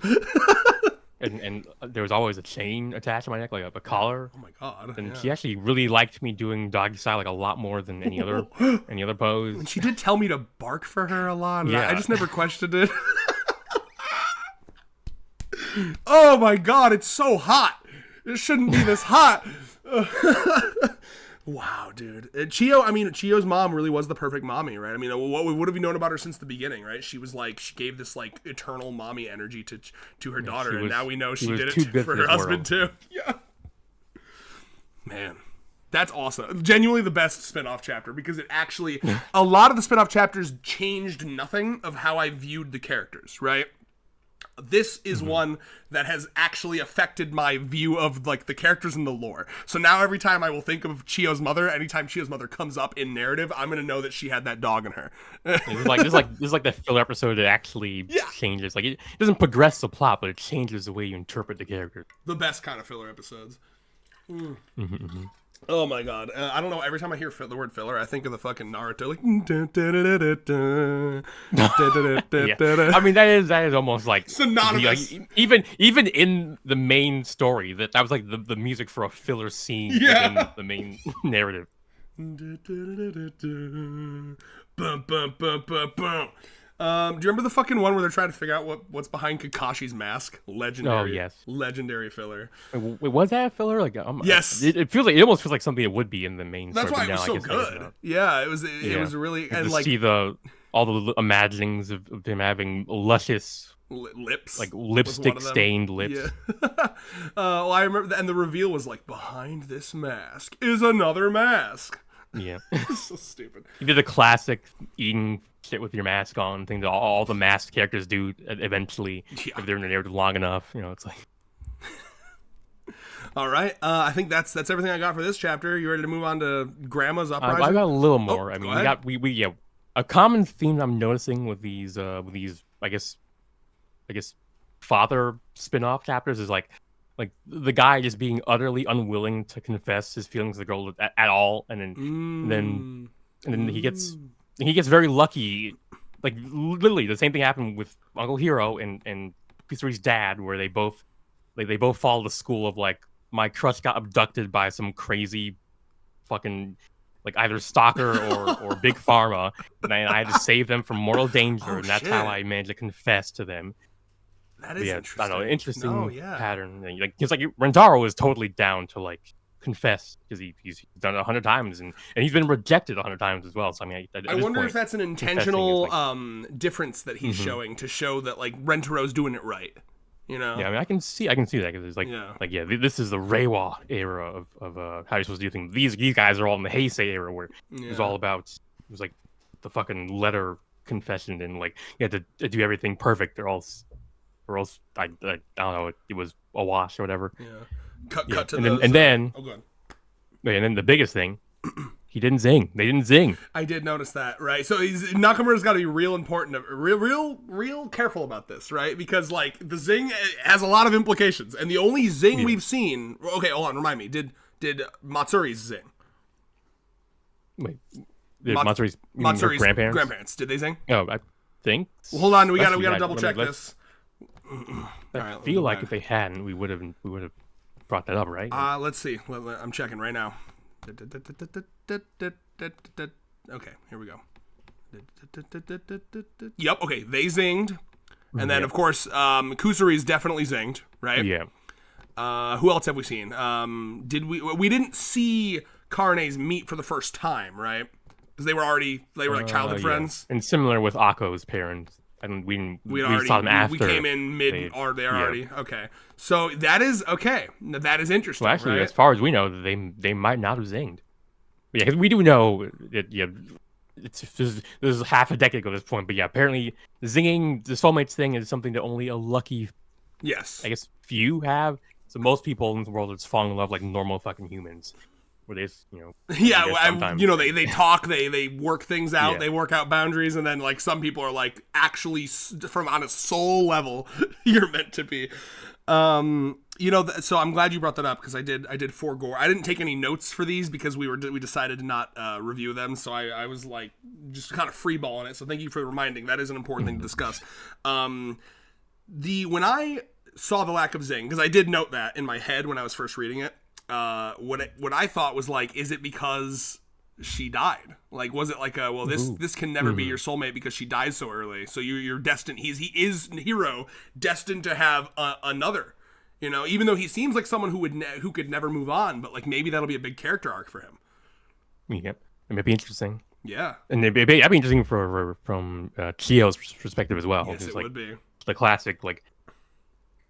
The step mom coming into the picture and like how do I deal with that, like it'd be good, that'd be so good, like don't replace mom type shit, it's like and then the way that Nakamura just puts his little Nakamura cherry on top. It's time for Rentaro to meet the stepmom and he zings with her. Oh yeah. Oh my god, yeah. and then that's how we bring Hiro into the family. Let's go. Wow, yeah, that'd be I'd be down for that. I would really shake up the status quo. Oh, yes, it would, dude. Holy Lord. And then oh my god, and then Hiro would be in the fucking same polycule with his... See, it's funny, because this is truly in real time it's happening, right? And even I try to resist it, but it just does happen. Culturally, it seeps into your brain. The treating... I can't think of a good word for it here, but the treating the like age gap thing differently between men and women, man, right? Yeah. So like with Hahari, it's like, oh, that's bad, but oh, silly, haha. And then all of a sudden, I wish I could date my teacher when I was in high school. Yeah, but then all of a sudden, like the idea of a Hiro being in the same relationship as his daughter, it's like it gives me more of like a gas. Yeah. I mean, to be fair, his daughter is in a relationship with his nephew, so it's just more, and that relationship itself has a mother and daughter pair already, so it's I know that's grandmother and granddaughter pair. So I mean, I don't know. That's literally exactly what I'm saying. At first it seems it shouldn't crazy, feel crazy, but it feels different because he's a man. Mm-hmm. That's all I was saying. Go ahead. Oh yeah. I mean, also it would be like there'd be some people who'd be like, it's like NTR letting a man into the polycule, even just tangentially. Those sorts who just. That's why I'd be based, Nakamura. Do it. Yes. Or give me girl with dick, please. Oh yes. That'd be epic. Or boy with pussy, or well, I guess that would be. Yeah, I mean that only work if Well, it's called his 100 so girlfriends. if it turns so out they to have be to bisexual. identify as Well, I women, I guess, think, yeah. right? I mean, yeah. Yeah, I guess, yeah. Yeah. If Nakamura did that, then that would be like actually points against being progressive because I mean he is very bioessentialist. I mean, but so he might do that shit. But I'll for the sake of my image of the man, I will assume he would not do that. Innocent until proven guilty. Yes. So yeah, the lack of zing is interesting. Will that lead to something? Who knows? But I think my hope is that one day, and I assume if we do find this out, it will be in the main series. I want to know how she died. Mm-hmm. I want to know what happened. I want to see this motherfucker over her deathbed. Their last words shared. I also want to see a bit more implications of the type of Dami shit they were doing. You know, just little like yeah. the, you know, all right, daughter of ours, how about you go play with some friends? Me and your dad have something to do in the Yeah, basement. we're gonna let you stay over at your cousin Rentaro's place for the weekend. That's a great question. Hold on, wait a minute. How does the zing work? Do you have to hit like puberty first? Yeah, actually. Oh yeah, because we haven't really seen. Had they never looked at each other? No, because he's in with Chio, and she obviously hasn't hit puberty yet. So we know at You know that girls can hit puberty much younger than men. I guess like. I mean, it depends what we mean by puberty. I mean, like they can hit like menarche. Have the eggs begun to drop around 12 type shit. Like around 12, yeah. Yeah. But anyway, yeah, we know that's at least like a bottom age wise. Yeah, you can zing with someone at least 12 years old. We got that lore. This series is amazing. The conversations we're having are just fucking top tier. Yeah. Love God, I say with a clipboard and a pencil, like, can you help me understand the fucking dynamics of zinging, please? Like, do we have to, like, do my balls got to be churn and come? Do the eggs got to be dropping? Is this a Twilight situation? Oh my God, yeah. I mean, like, the age gaps we've seen. Like, I mean, like, the biggest age gap is between Rentaro and Yaku. So, I mean, if it's... How far does it go? Yeah, to be fair, the Rentaro situation was a paperwork error, so maybe it's not usually like that. Yeah, but I mean, I don't. Well, I'm imagining someone going 80 years and not zinging with anyone, and then you zing with a fucking 16-year-old. Yeah. What must that be like? That's great. Yeah, I mean, clearly we need more logistics. The last time we saw Love God was that the first chapter we ever reviewed, right? Mm-hmm. Crazy, by the way. The entire time we reviewed it, if we waited one chapter, we would have yet to have discussed a Love God chapter. Think about that. Wow. So when he shows up again, that's gonna be a big deal. Mm-hmm. Hopefully, he's laying down some lore on the mechanics of the. That's what I want. Exactly. Fantastic. Like he looks at the camera and says like, "You cannot zing with someone who is like below the age of consent or like I don't know, that's already happened though, so it wouldn't work. But like he's just something to like massage the. It seems like Nakamura does have a pretty like an age limit, a mental age limit, of course, because Kusari and Yaku body-wise 8, whatever. It does seem like the limit he's going to is 12, right? Like he's never gonna like Chio's clearly the youngest. And like, you know, when you Google when do girls usually go through puberty, it's like that's kind of the agreed upon around their age. So that's why I'm guessing like, okay, clearly he's like they probably shouldn't be prepubescent if he's singing with them, right? That's kind of why I kind of set that as like an arbitrary standard. Mm-hmm. Yeah. Wait, I mean, because Chio is around the same age as Eru and Matsuri. They're all. Aaron and Matsuri, right? I thought were like 1 year older than her. Am I wrong? No, they're definitely the same. Let me check. I'm rue-rarded. They might be, but they're all elementary schoolers, I think, right? Like, no. Back it up, hotshot. They're all middle schooler. Wait, they're not middle. Oh, yes, they are. Really? Yes, they are. First year middle school. Oh, that I know for sure. Yeah. Okay. That would feel real weird. Because I think they're definitely I fucking knew it. Krill yourself. Damn. Eru is 13 and Chio is 12. What? Yup. Damn. I fucking knew it. God, I'm amazing. Societal info. Yep. Eru is middle school, first year student. Let me check Chio. I'm 99% sure she's middle school. Yeah, they're all in the same grade. I know that much. Okay, so yeah, I guess it's probably like together. their birthday are a couple months apart type thing. Yeah. Yep, What Chio's about 12. Matsuria? Let's see it. Chio, I'll check Monster in a second. Chio's 12. Social info. Come on. Middle school, first year. Yep, and then my ad block is fucking chugging. Come on, brother.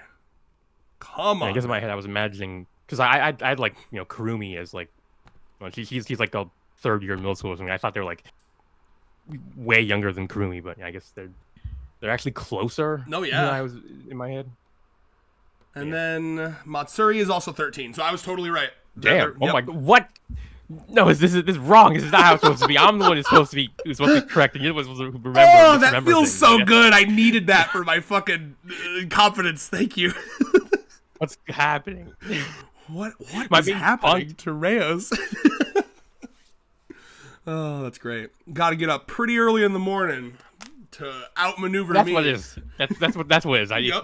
This is like an early review, and my brain has not totally come online yet. I'm a morning person. Reyes is a night owl. That's how it goes. I guess so. Okay. Are we ready to go to the Grandma Dungeons and Dragons game? I believe so. Yeah, we get like in today's spinoff, we get that Teen Titans episode where all the guys get like teleported to some pocket dimension to engage in like gladiatorial combat. Also, I guess that that Ben 10 episode where like something similar happens to Ben and Kevin. I guess any story that goes on long enough, Yeah. that's just they end up using the trope of like, yeah, you've been taken by some mysterious figure to do like to do Literally, some, like, you're combat so on behalf correct. of them. Even what was the? There's something that happened in One Piece, I think. There was a Like, Bleach I think- filler where they got Oh, like that- transported to like spooky Halloween world, and it was all the characters that like in their what they would be, or you know what I mean? Like, I think there was a color spread where I can't even remember. There's a bunch of anime I've seen where it's like, here's the color spread if they were all in like fantasy world. Yeah, so for sure. So this is fun because one thing I think I'm going to mention right away as honorary Nemu expert, because we've. That's a thing. You even said it. So I believe one more time. I just want to remind everybody that something that I have said. It's been a while, but you can go back and find it. Something I said from the beginning, because you and I discussed this, was like, is this a Nemu specific problem? Is this a family problem? And I'm not even pretty sure. I'm absolutely sure that I was on the side of this is clearly like a genetic illness, much like the tsundere thing, right? Yeah, it was a bioessentialist thing. Yeah, Nakamura's favorite thing to do. And my reasoning for that at the time was like they all have this like elf thought process, and clearly that comes from them all falling asleep, waking up, and shit is done around them. You know what I mean? So I'm correct me if I'm wrong. Maybe I'm wrong, but I think this is the first direct confirmation that other members of her family have the same issue. I think they mentioned that they had the same story of the elves coming up, and doing things while they're asleep. That implies that they're having the same sort of situation that Nemu was having. They were having it before she came into the picture. Implication, right? Versus like direct confirmation. That's all I'm saying, right? I think this is the first the time we've seen it, right? Mm-hmm. Yeah. It's just cool to have that confirmed. So yeah, and it's a really interesting. I still really like Nemu's family. It's a very cool thing that they have where like they're because it mixing this like severe narcolepsy with like a very like OG Amish coded it's literally like workaholism induced narcolepsy. And Amish style workaholism. And then on top of that, because they're so religioid pilled, they rather than just being like, oh, I must have like sleepwalking, they're like, it's little fairies are helping us. Yeah. Go ahead, Rance Cook. Kind of an unrelated note, like why is Mai's grandma kind of look like an older Kimari? Like I thought Kimari the same 20 years in thing. the future. I'm so happy you mentioned that. Before I got the fucking title cards, I mean, obviously, there's a little instantly like, oh, she's thinking of Mai, right? Which is cute, by the way, because like there's a little girl like Granny, and she's like, I wonder how my stupid little granddaughter is doing. Yeah, how my complete mess of a granddaughter is doing. But what was I gonna say? But you know, I saw that, but like there was definitely a moment where I saw this like spread before I looked at that. And where I was like, is this like someone related to Kimari that he's just drawing and for the first time here? Get her mom. Yeah, her judge mom. I mean, low-key, I could believe it. She almost looks like dressed like a judge. I know it's like a maid outfit, but still. They got the puffy sleeves and the cravat and everything. I'm about to look up a Japanese judge. What? Like, it really is like the same outfit that Kimari wears as her default skin. I mean, it's got all the same things, basically, almost. Default skin is crazy. You're right. You're so right, but it's crazy. I've never agreed with something that I was so made uncomfortable by. It disgusts me, but you're crazy. Yeah. Okay, let me take a look. Oh, dude, that really does look like. Holy fuck! Yes. Look up Japanese judges right now. Oh, that's 100%. You could totally believe that's Kimari's mom. They even have the fucking front thing. Yeah, I mean, yeah, I guess that is really what, like, Nakamura Nozawa really just said, like, look up, get a Japanese judge and just make that a girlfriend. Wow, that's so interesting. Yeah, I guess that makes sense. Well, anyway, this chapter's fucking weird. Yeah, we got the whole granny crew. This is, yeah, and you know what? It is weird. I don't know how much I have to say about it, but I will say, Nakamura, if we're going to keep doing this fucking spin-off thing. You're kind of cooking, yeah. More of this. Yeah, this is fun. Rather than just, like, we're learning about, like, the pasts of characters that we didn't know about, now he's like, what if I just take, like, all these people and throw them in a weird situation? That's kind of fun. Like it's wild to think that shit like this is happening in this world. Like you might have thought that, you know, that Rentaro is just a strange attractor, you know, attracting all kinds of strange to his vicinity. But no, like this is the shit that everyone in this world is dealing with all the time. This just happens to us. Yeah. The next time they see at some point, Yaku's gonna be like, I remember when I got transported to, I got isekai. Yeah. Like, okay, Granny, let's get you. Oh, Yaku knows what isekai means. It's like I learned from experience. Yeah, she didn't even mispronounce it or anything. She just said it just point blank correctly. Like crazy. Well, she came home and she was googling like what happened to her. Struggling, I'm sure. No. She had her granddaughter. Can you look something up for me on the computer box, please? Sure, Granny. It's like what does it mean when I get transported to another world in a different time and place? And then Kusuri's like, I don't even gotta Google that. That's isekai. Isa what? Yeah. And that continues on. Fantastic. I really genuinely don't think I have a lot to say about this. You're gonna need to carry. I mean, it's just silly, wacky nonsense. I mean, I don't know. We get to see some, like, you know, like Yaku is not used to being part of a group that's so nakedly hostile to each other. Like we see, they call her Brad a lot. Yeah. Well, yeah, that too. I think until the end of this quest, they still haven't realized that she's a senior citizen like them. Weird that they summoned a bunch of grandmas and one child. Yeah, they say. Yeah, like, you know, on page 7, she's trying to like break up the fight. She's trying to be the voice of reason here, but they're like, you know, they're too crazy for her. Like that would never happen in the Rentaro family. She would be able to. That's true. She would probably be able to de-escalate the situation, you know. she got like hit too. Unless I mean, I guess you can interpret that as her just like falling to the ground for being called a brat, but I'm gonna interpret it as she got fucking bopped. She got whapped. I think my favorite part of this chapter was seeing Karene's grandma, because she is just Karene as an old woman. It's really cute because, like, once again, much like I said in the Karene's parents spinoff, where like you don't often see a male tsundere. I don't think I've ever seen an old lady tsundere. Yeah, I mean, yeah, I was like, we need to see more stories featuring senior citizens just in general. Like, I'm going to see more varied designs and stories. Yeah. I mean, at the very least, Nakamura should build on this story featuring gilfs, and maybe considering adding some to the Rentaro family. That dude, please, an actual. Because yeah, they look fucking cute. Like they do. I don't care if they have wrinkles. That's just age. That's just age like a fine wine type shit. Genuinely, yeah. And by the way, not to be like all hippy dippy here, but yeah, like there is value to having more stories with old people, because like there's like this kind of disgusting societal idea that like when you get to a certain age your life is over, and that like permeates into people's minds, like, oh, you're 30, it's over, oh, you're 40, it's over, oh, you're 50, it's over, you know. And so like I think more stories where like old people can see themselves like, oh, look at these old characters, they're going on adventures, they're still finding love, they're doing things, that's important for like the societal mindset on age. I just wanted I guess big literature doesn't want us to know that we can still have stories even after I don't know the main events. Your biological clock is ticking, Reyes. Yes. You know, it's, rabbit taps big comically large clock. What was I gonna say? I just wanted to circle back to the thing earlier where you were like, really? You don't have a lot to say about this? It's because I'm a man of the agenda. As I get enjoyment out. You saw what I got enjoyment out of it. What possible agenda could I have? I mean, well, there's some. I mean, some. Oh, well.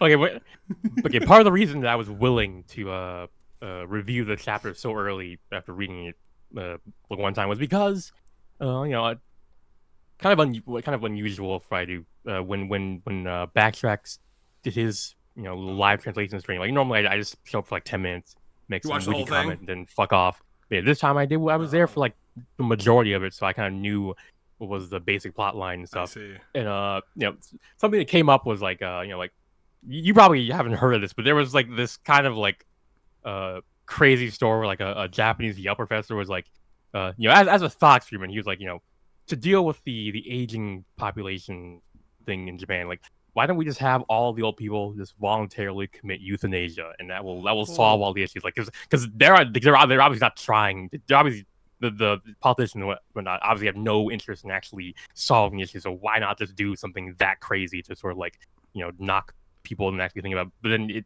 ended up being like a huge controversy, and people were like sort of obviously misunderstanding it, kind of thing. But I don't know, that was. I was reminded of that because in this world, like all the old people have been fucking exterminated by this demon lord who had like a freaking who had a bad grandma growing up. Yeah.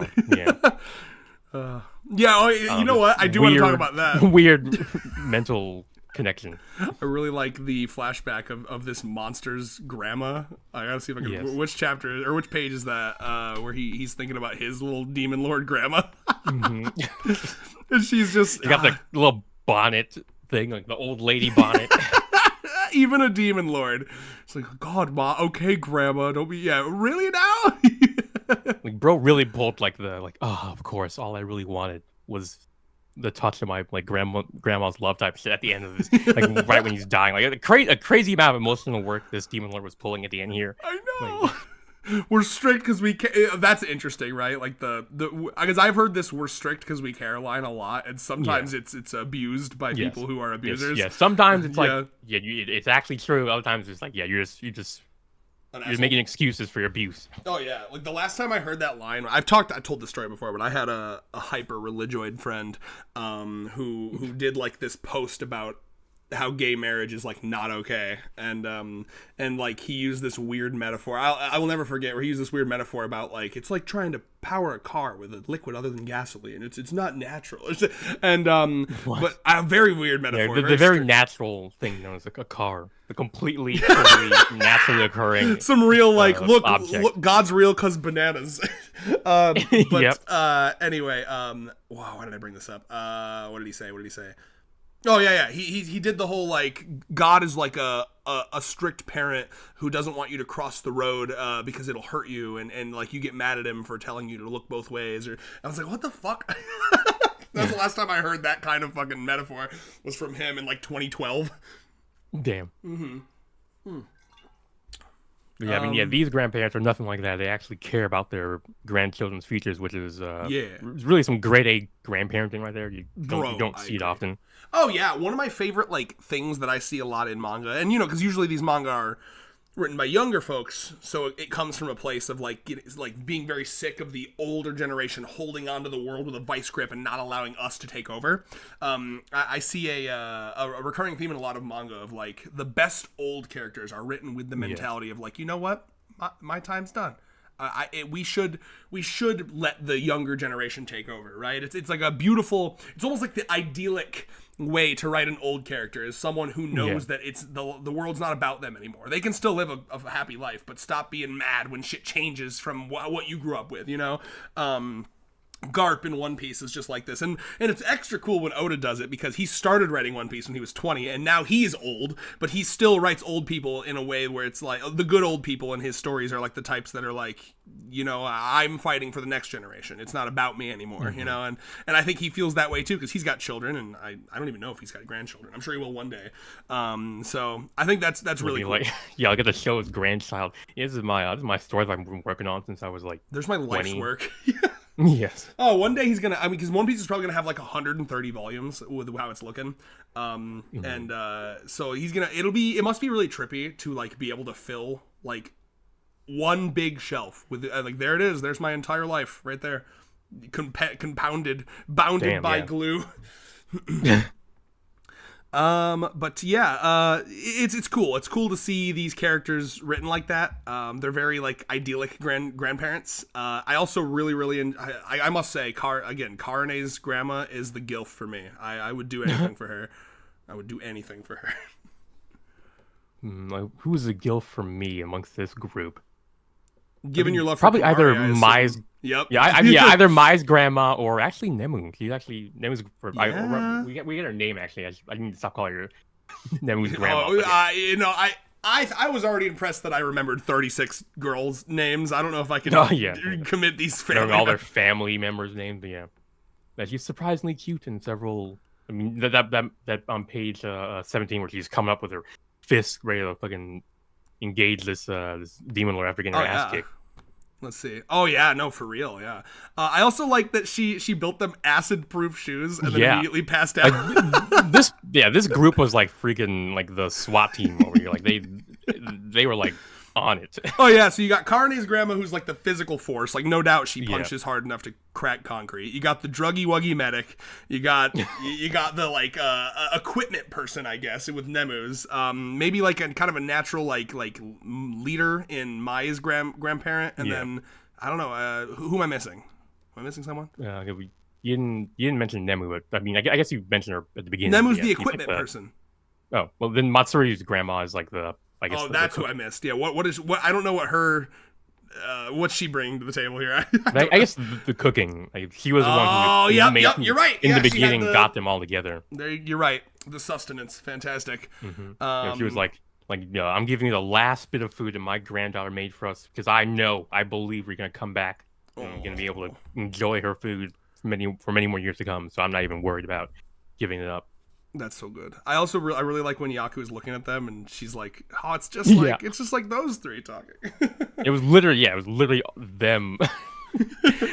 all their just like that generation. It was like some Naruto shit where it's like you have the same somehow there's just the same three people just happening over and over again like throughout history. To be fair to Nakamura, because what's the term that you came up with again that I really like? The bio what have you been saying? Oh, bioessentialism. Yeah, that's so good. Well, I mean, I didn't come up with that. That's a term. That's the term when people talk about like transphobes, being like you're no matter how much you change yourself, you're a man or a woman or whatever. That's here I was thinking that you this was like another reverse flanderization thing and you came up with it.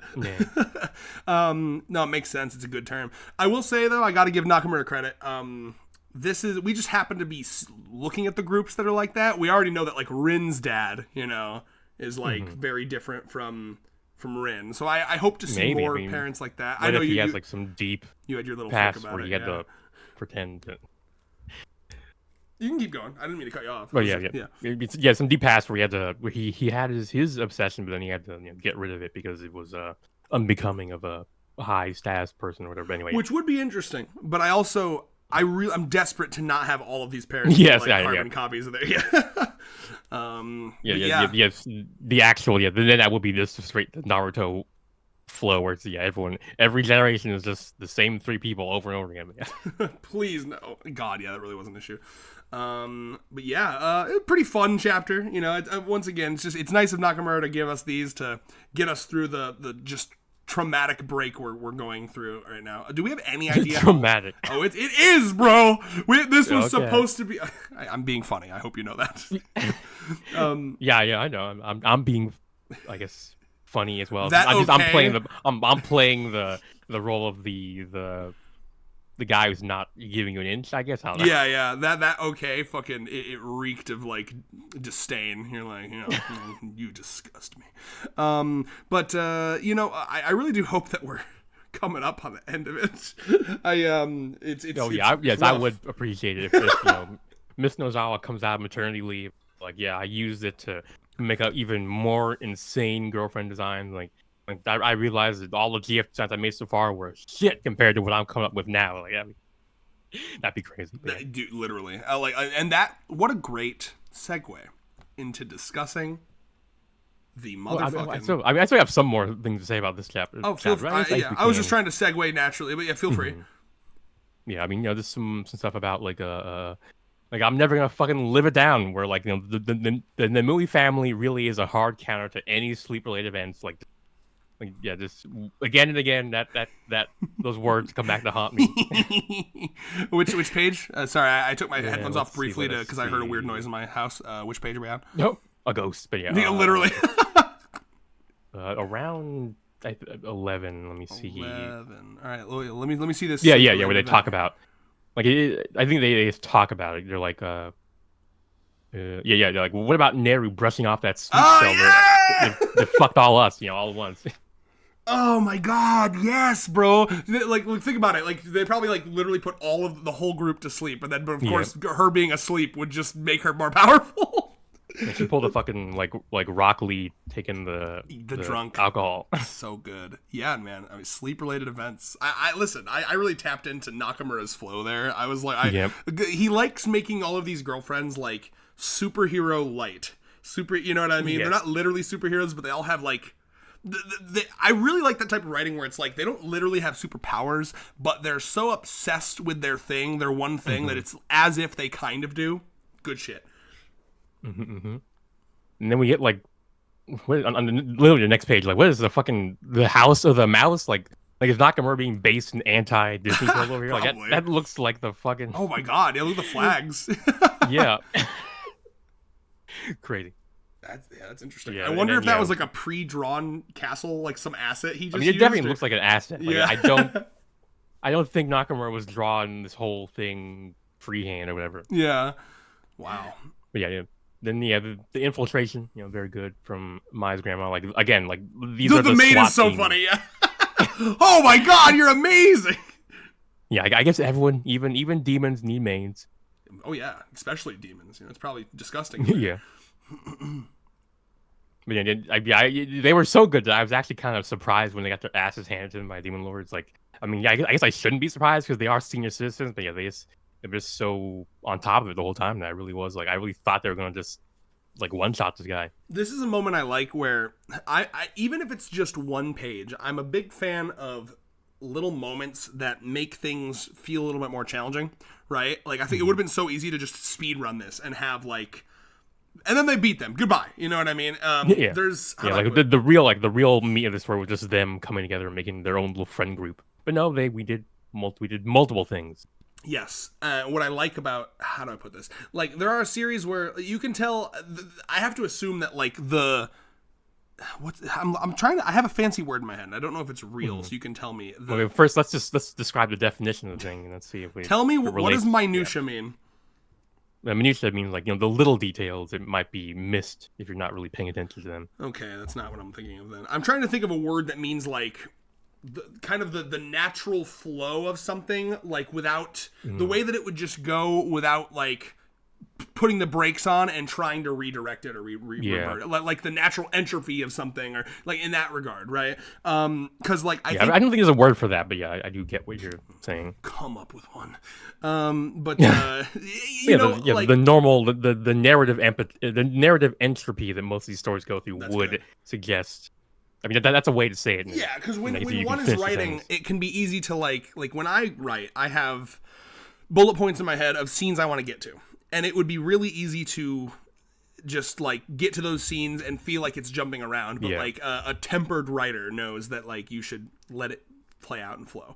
And so I really like not just here, but like any series where like there is special attention paid to taking time to like, okay, you know, these chapters in a worse manga could have just flown right together, but like, let's say this manga over here, it gave us a chapter in between these moments to let these characters really kind of suffer and like wallow in their defeat. A good example for me is at the end of Wano in One Piece.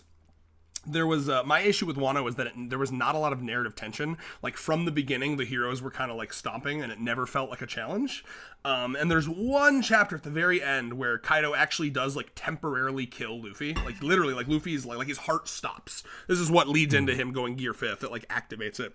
So there's a single chapter where Luffy is dead, and you know there's a very brief amount of turmoil and strife where like the crew is reacting to that, but it's so quick. I mean, it's literally like half a chapter, and then the chapter ends with him getting back up. And then I remember just in that moment, I was like, just one or two more chapters of like, you know, if he just took the time to have one or two more chapters, Luffy's still down, and they're trying desperately to like hold the bad guy off without Luffy, and then like you see them crying and struggling. It would have made it feel so much more intense when he got back up.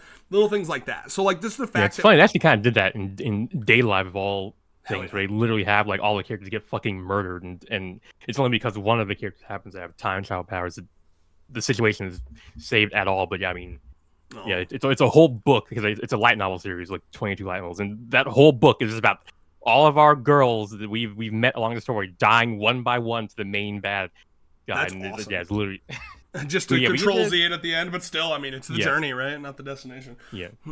It also is kind of thematically tied in because there's a lot of that because kind of like the thematics are like there are two ways to deal with the villains in the story: either fight them, or fuck them. It was essentially talk to them and like treat them like a human being. And several times throughout the story, there's this moment where it's like, oh, this threat is so serious that we can't bother talking. We gotta just fight them. And it always ends up being the wrong way to deal with them. And this is kind of like the apotheosis of that moment where like they're like, this threat is so big we have to fight it, and it ends up killing everyone. It ends up getting everyone killed, and then they go back to the drawing board and go, okay, we let's talk it through, figure out what's the issue, and then that's what ends up saving the day. But yeah.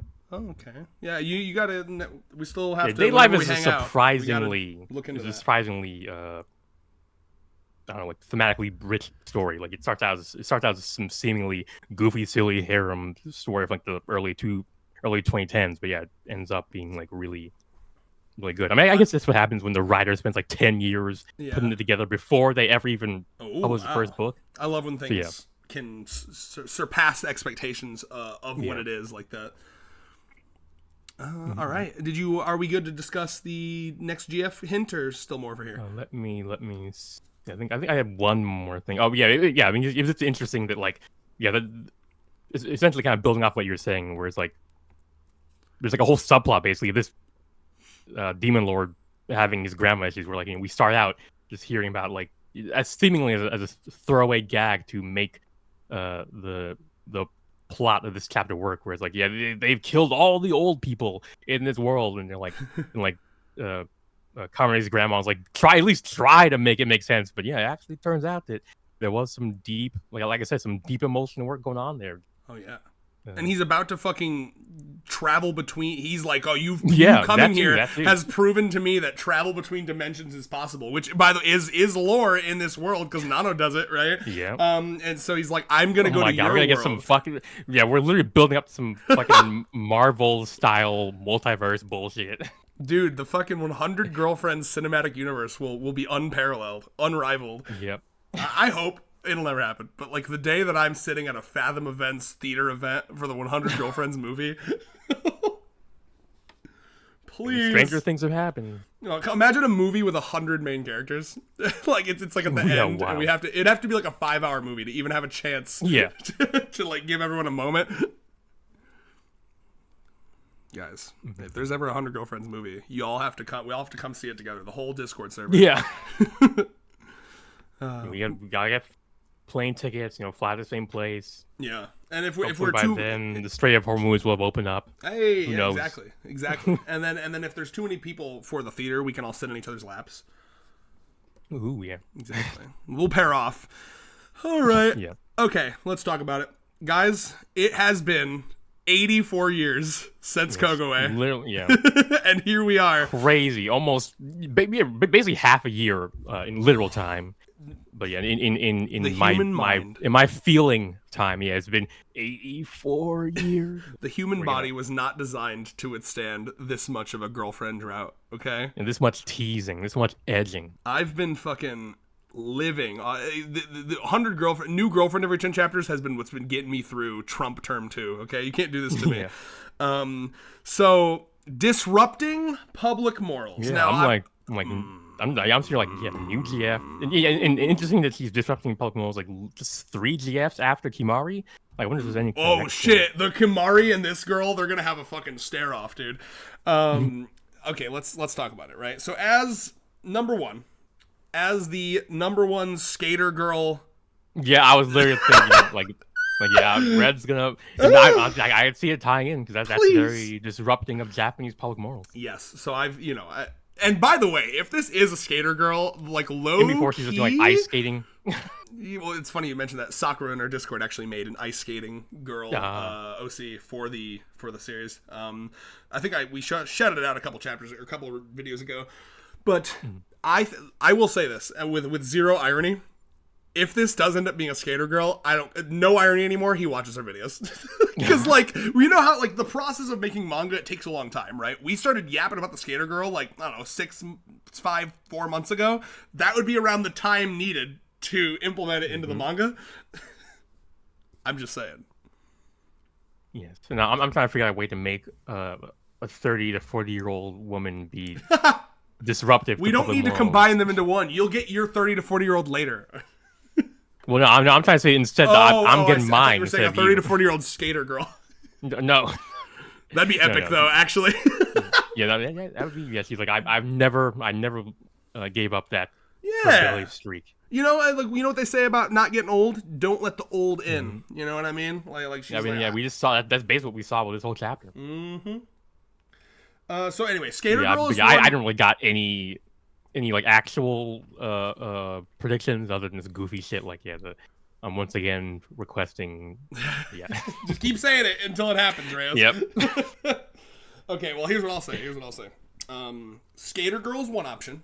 Another option, which I think will be uniquely pertinent to you and your recent situations, is a nudist girl. Oh yeah, that would be interesting. Bro, let me just say real quick, and then you can explain what I mean by your situations. A nudist girl. I've talked about this for a while. A nudist girlfriend would be so fun. There's so many things you could do with that, right? Every time she shows up, you're either doing the convenient light rays. Or, like, he gets... speech bubbles. Yeah, too. The artist would be able to have fun, like, putting shit in front of her. You know, if there's no speech bubbles, she's standing and there's, like, a cup on the table covering her pussy. You know what I mean? Yeah. Beautiful stuff. And I just honestly find this so cute. A nudist girlfriend, like, whenever they do go anywhere and they kind of have to put their foot down, like, okay, like, so we don't get, like, arrested, can you please put some clothes on? And she would hate it, so she'd be like, basically, my imagination is that she would dress like Elle from Death Note, very loose-fitting, like, white, schlubby shirt, shoes with no socks on, you know what I mean? Anytime... I'm wearing a bag, basically. Yeah, anytime she's, like, has to dress, it's, like, the most schlubby, like, fucking, I found this at, like, a thrift shop. It's, like, got holes in it, you know? Yeah, Momoha's like, please, take my stuff, because it's an upgrade from what you're I love that idea, too. That's my two, honestly, that's where I'm putting my fucking money on. Skater girl, nudist girl, or if we want to go crazy, a skater nudist girl. That's some, like, trust in your skating ability. Like, if you fall, the fucking road rash you're gonna get on places that you don't want road rash. Yes. Holy Lord. So that would I be didn't epic. even know I could get road rash in. Yeah, exactly. In terms of, that's my hope. I think that'd be fucking awesome. Both of those are things I want. I'm pretty excited for this one because disrupting public morals is, like, my favorite type of girl. Like, what type of public morals are disrupting? Are they disrupting the general of society, or maybe the Rentaro family's public morals? That'd be interesting too. Like someone who shakes things up. Some fucking what's it called? Friction. Mm-hmm. I like it. Okay, We need some more of that. I know. I agree. And Kogoe will love the friction because it'll make her warm. Oh yes, Heat her up a little bit. So the only thing left really is we got a couple arts to shout out, and then I'm gonna get the hell out of Well, here. also the little key visuals for season 3. Oh, look at I'm like, that. oh my lord, look at Kishika. She looks fucking amazing. And of course, Momiji's like little groping gremlin over here. And Yamame also looks really appropriately thick. Yes, I like Appreciate that that. they all have the little like sticker on their faces, the heart sticker. That's really cute. Yeah, and then of course it's been discussed, but like Yaku, in terms of like the pacing, what does that mean? We'll have to see, I suppose. Yeah, I mean, if it's like a 2 core, then they should be able to do that easily. But if it's like a 1 core, yeah, they're maybe squeezing some shit into there. Yeah, here's the fear is that they're gonna skip some shit. Yeah. I really hope that. I mean, they've already done that with season 2, so they're gonna have to. Some good shit. Well, yeah, true. I'm gonna be real upset if they skip. The one that people keep telling me is that they might skip Iku's boyish girlfriend chapter. I mean, that's like one of the I know. first dates, right? Like Exactly. It It would would be be insane to insane. skip that. It would be, and it's like one of Iku's best chapters. So please, God, no. Yeah, that's crazy. One of her best chapters from like 5 or 4 years ago, but The pain of being an Iku fan. I mean, it's fitting, right? yes. So yeah, looking forward to that. Let me get up some fan art here. And let me go to the review shoutouts. Yeah, I'm gonna have to figure out how far up we gotta go. I mean, at least 3 weeks, right? Yeah, I mean, I don't know how much was being sent to me. Let's see here. All right, scrolling up. Scrolling. Oh, we got a lot. Yeah. Okay. All right. We definitely did the puzzle head with the Tinkerton, right? Yep. Okay.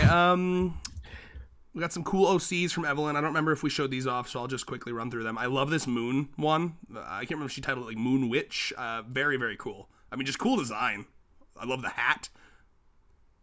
Is there like a little star in being? It looks more like just like a diamond Yeah. shaped object. I wish I had her here to discuss the lore of the drawing. Yes, cleavage for days. Oh, dude, these boobs look booty, like... even booty cleavage for days. These boobs look painful. Like it looks like she's standing like this because she has to. Yes.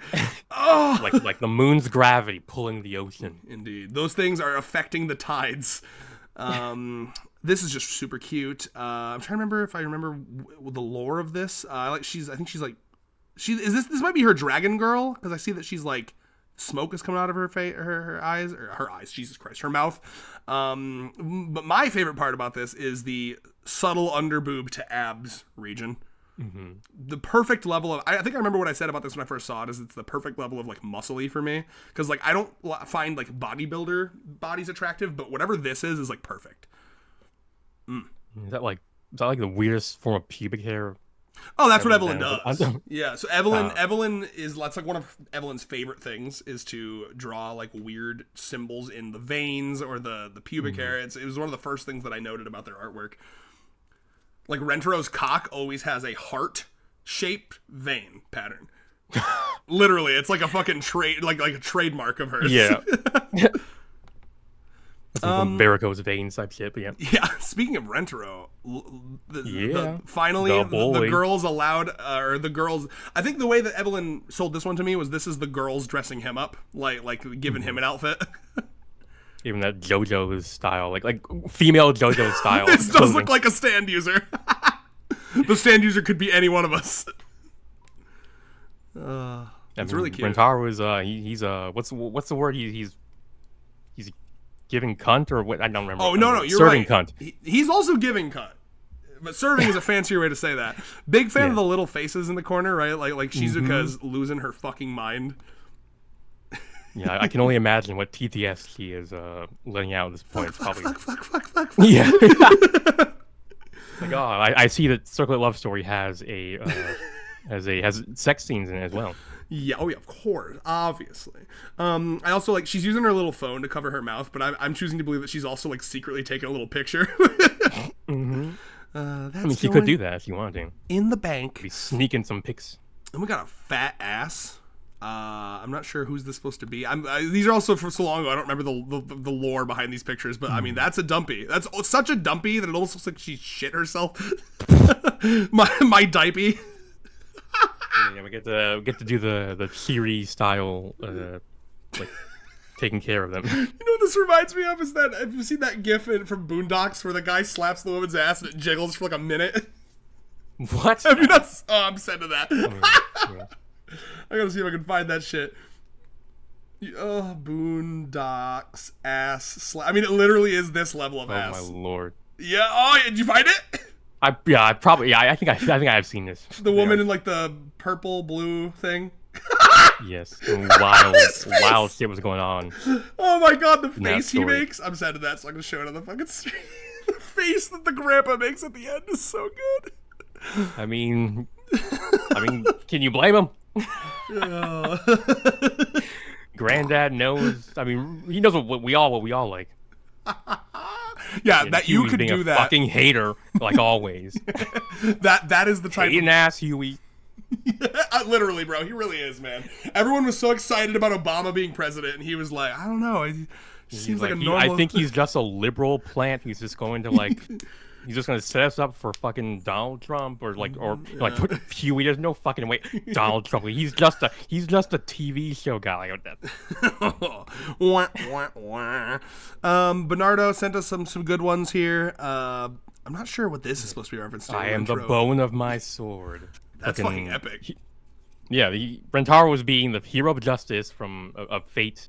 Oh, thank God you know fame. what these are references to. Rather be the love monster of justice or I love the monster of love. I don't know. All the items for all the girls. Yep. These are so good. I like that the calculator is swords. These are all swords in the original. Or just blades and like weapons and stuff like. So these are all these are all weapons for Rentaro to woo like, all of his enact various love. girls, yeah. Yes. So we got the Nami mouse pad from Momoji. I see. We have a calculator with a bunch of twos on it, which I assume is Sue's because she's not using it to calculate. She's just like do. The stilts for Yamame, the Shizuka's Violin phone. for Rin. A cat tower, I assume, for Tama.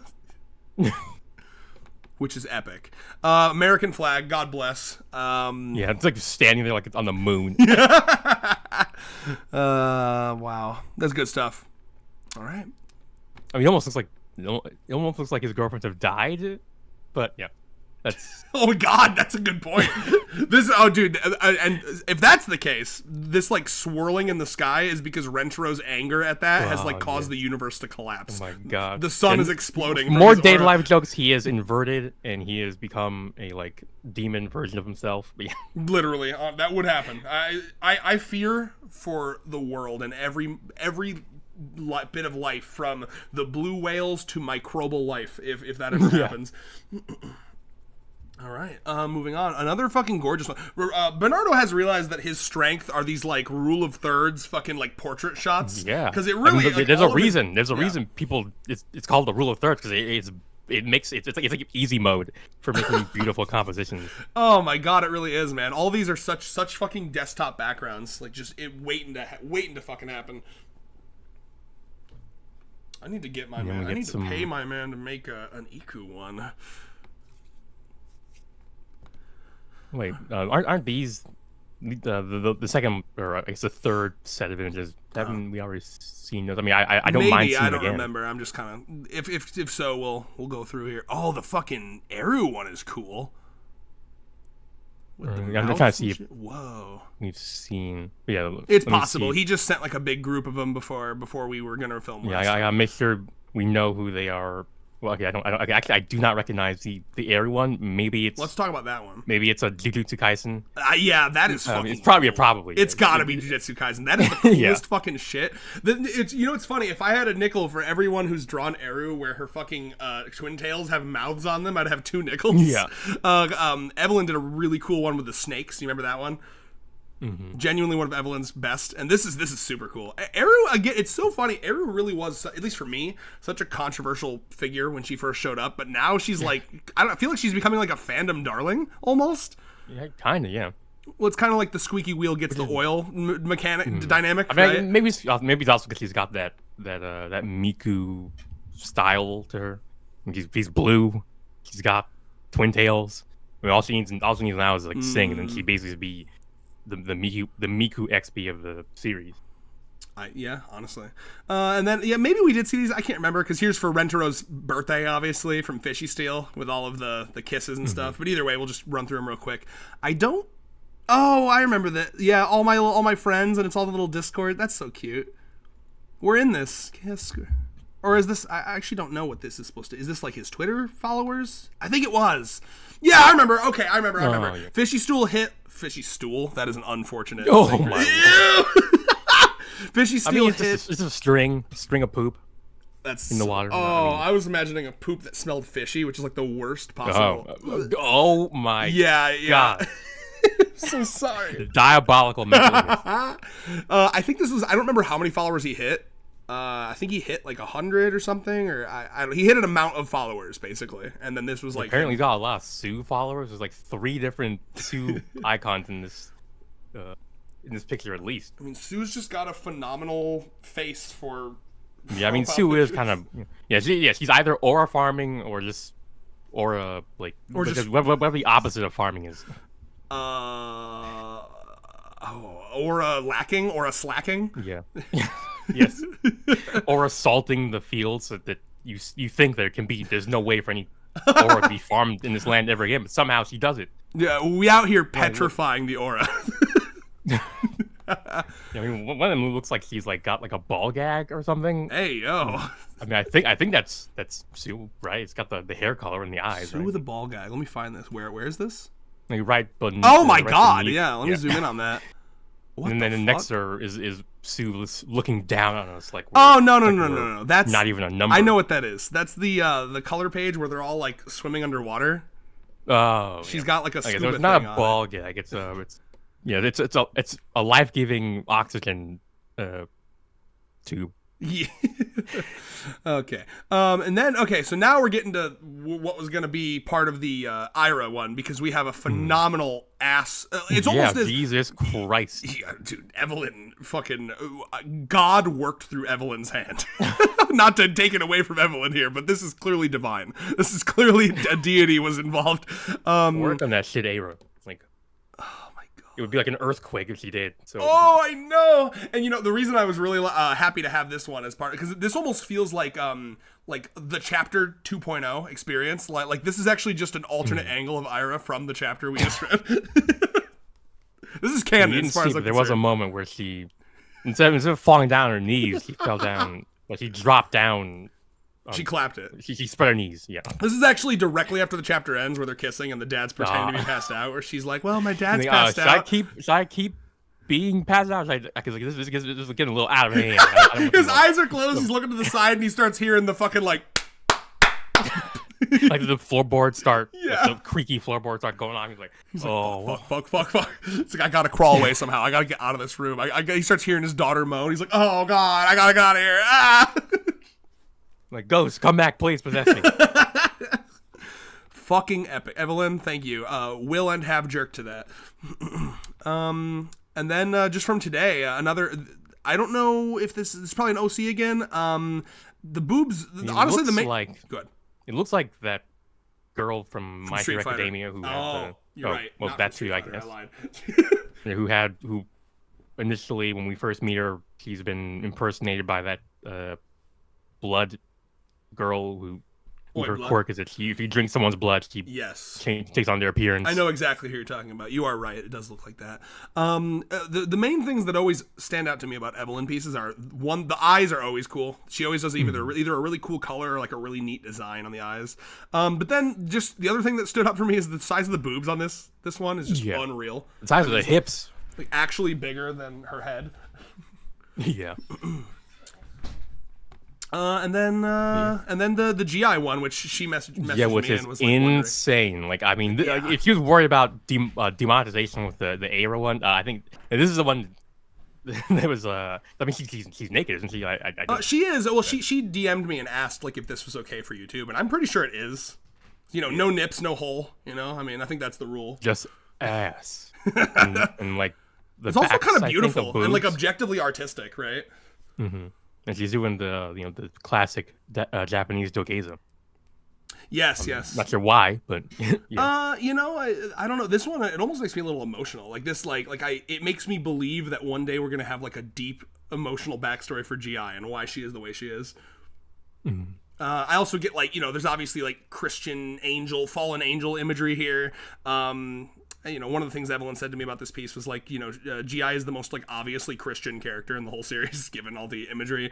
So I mean, I could see it. Yeah, the fucking crosses out the wazoo. Oh yeah, and you know, I also just, you know, I'm a big fan of the like mixing two elements here, right? Because like this is one of those pieces that like inherently shouldn't be sexual at all, because it's like it's kind of sad almost, but like of course because of the wideness of the hips, the angle, it kind of like activates both parts of the brain, right? Like it's like there's like a emotional side of the brain that's reacting to it, but also like a monkey neuron activate. Yes, I'm reminded of that scene from Ratatouille where, you know, Remy is eating the cheese and it's got this type the complex of flavor flavors. to it. And then yes, I mean that's really, I mean people sleep on that It's a good metaphor. thing too often. I mean, you know, mixing different genre flavors is, you know, it's a really easy way to do something interesting and different. Agreed.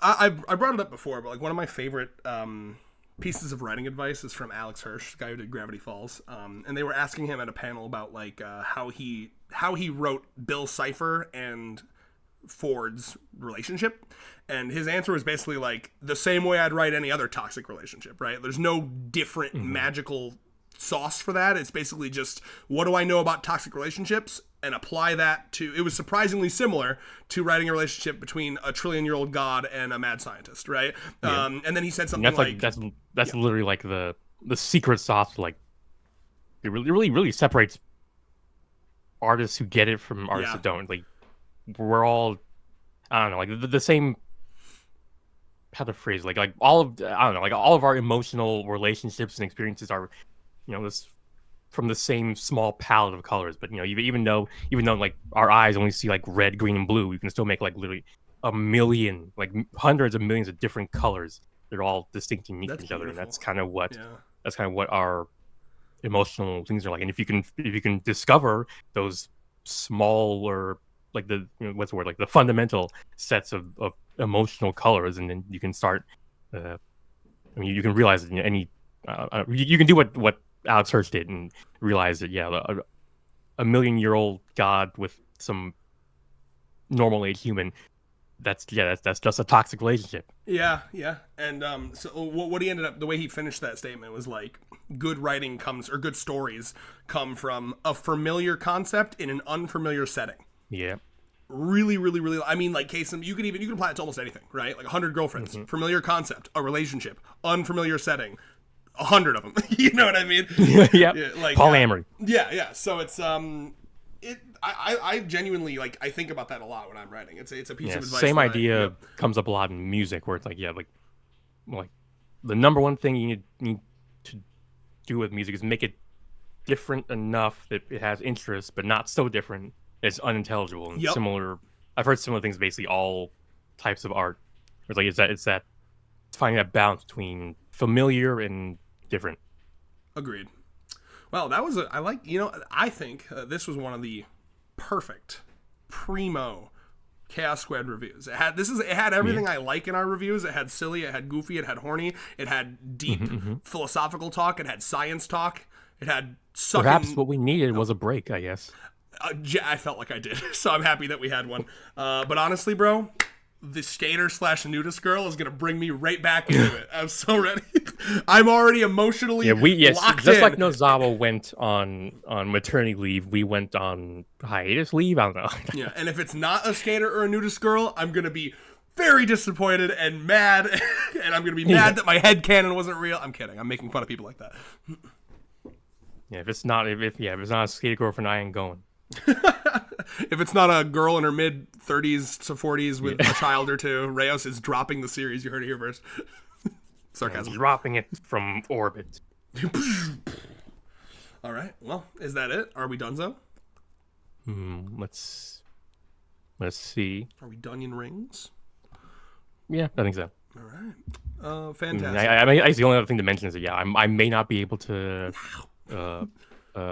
This motherfucker. stream day of. Yeah, he would be going somewhere on the weekend of a new GF. He really would be. Well, I mean, Nakamura could have done what he's been doing for weeks now and said, "Yeah, it's a break week is coming now." So, and then we would have had the new girlfriend later when I was actually, free or whatever. But I'm gonna be at a nudist camp next Saturday. So Which would be crazy if it does end up being a nudist yes, because you're gonna have so much shit to talk about from experience. Yeah. Fucking epic. Well, we shall see. Guys, I really want you to know your co-host, my co-host, your co-host, like viewers, your co-host.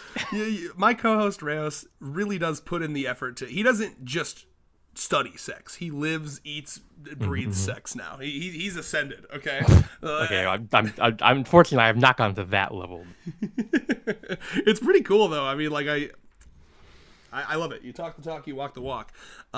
So anyway, yeah, we'll see what comes of it. But you said I believe he's back on Sunday that weekend. So even if we can't get it the day of, it'll still be the weekend of. So if the chapter comes out Friday, Saturday, you can expect our stream on Sunday. We will not make you wait that long, and I wouldn't be able to wait that long because it's a new GF. It's like the end. We get an end game level event, an Avengers level threat once every 10 chapters of this series. In this year, it's going to be like once every, probably twice in the year. I know. I mean, hopefully, Hopefully, one more for 2026, I believe.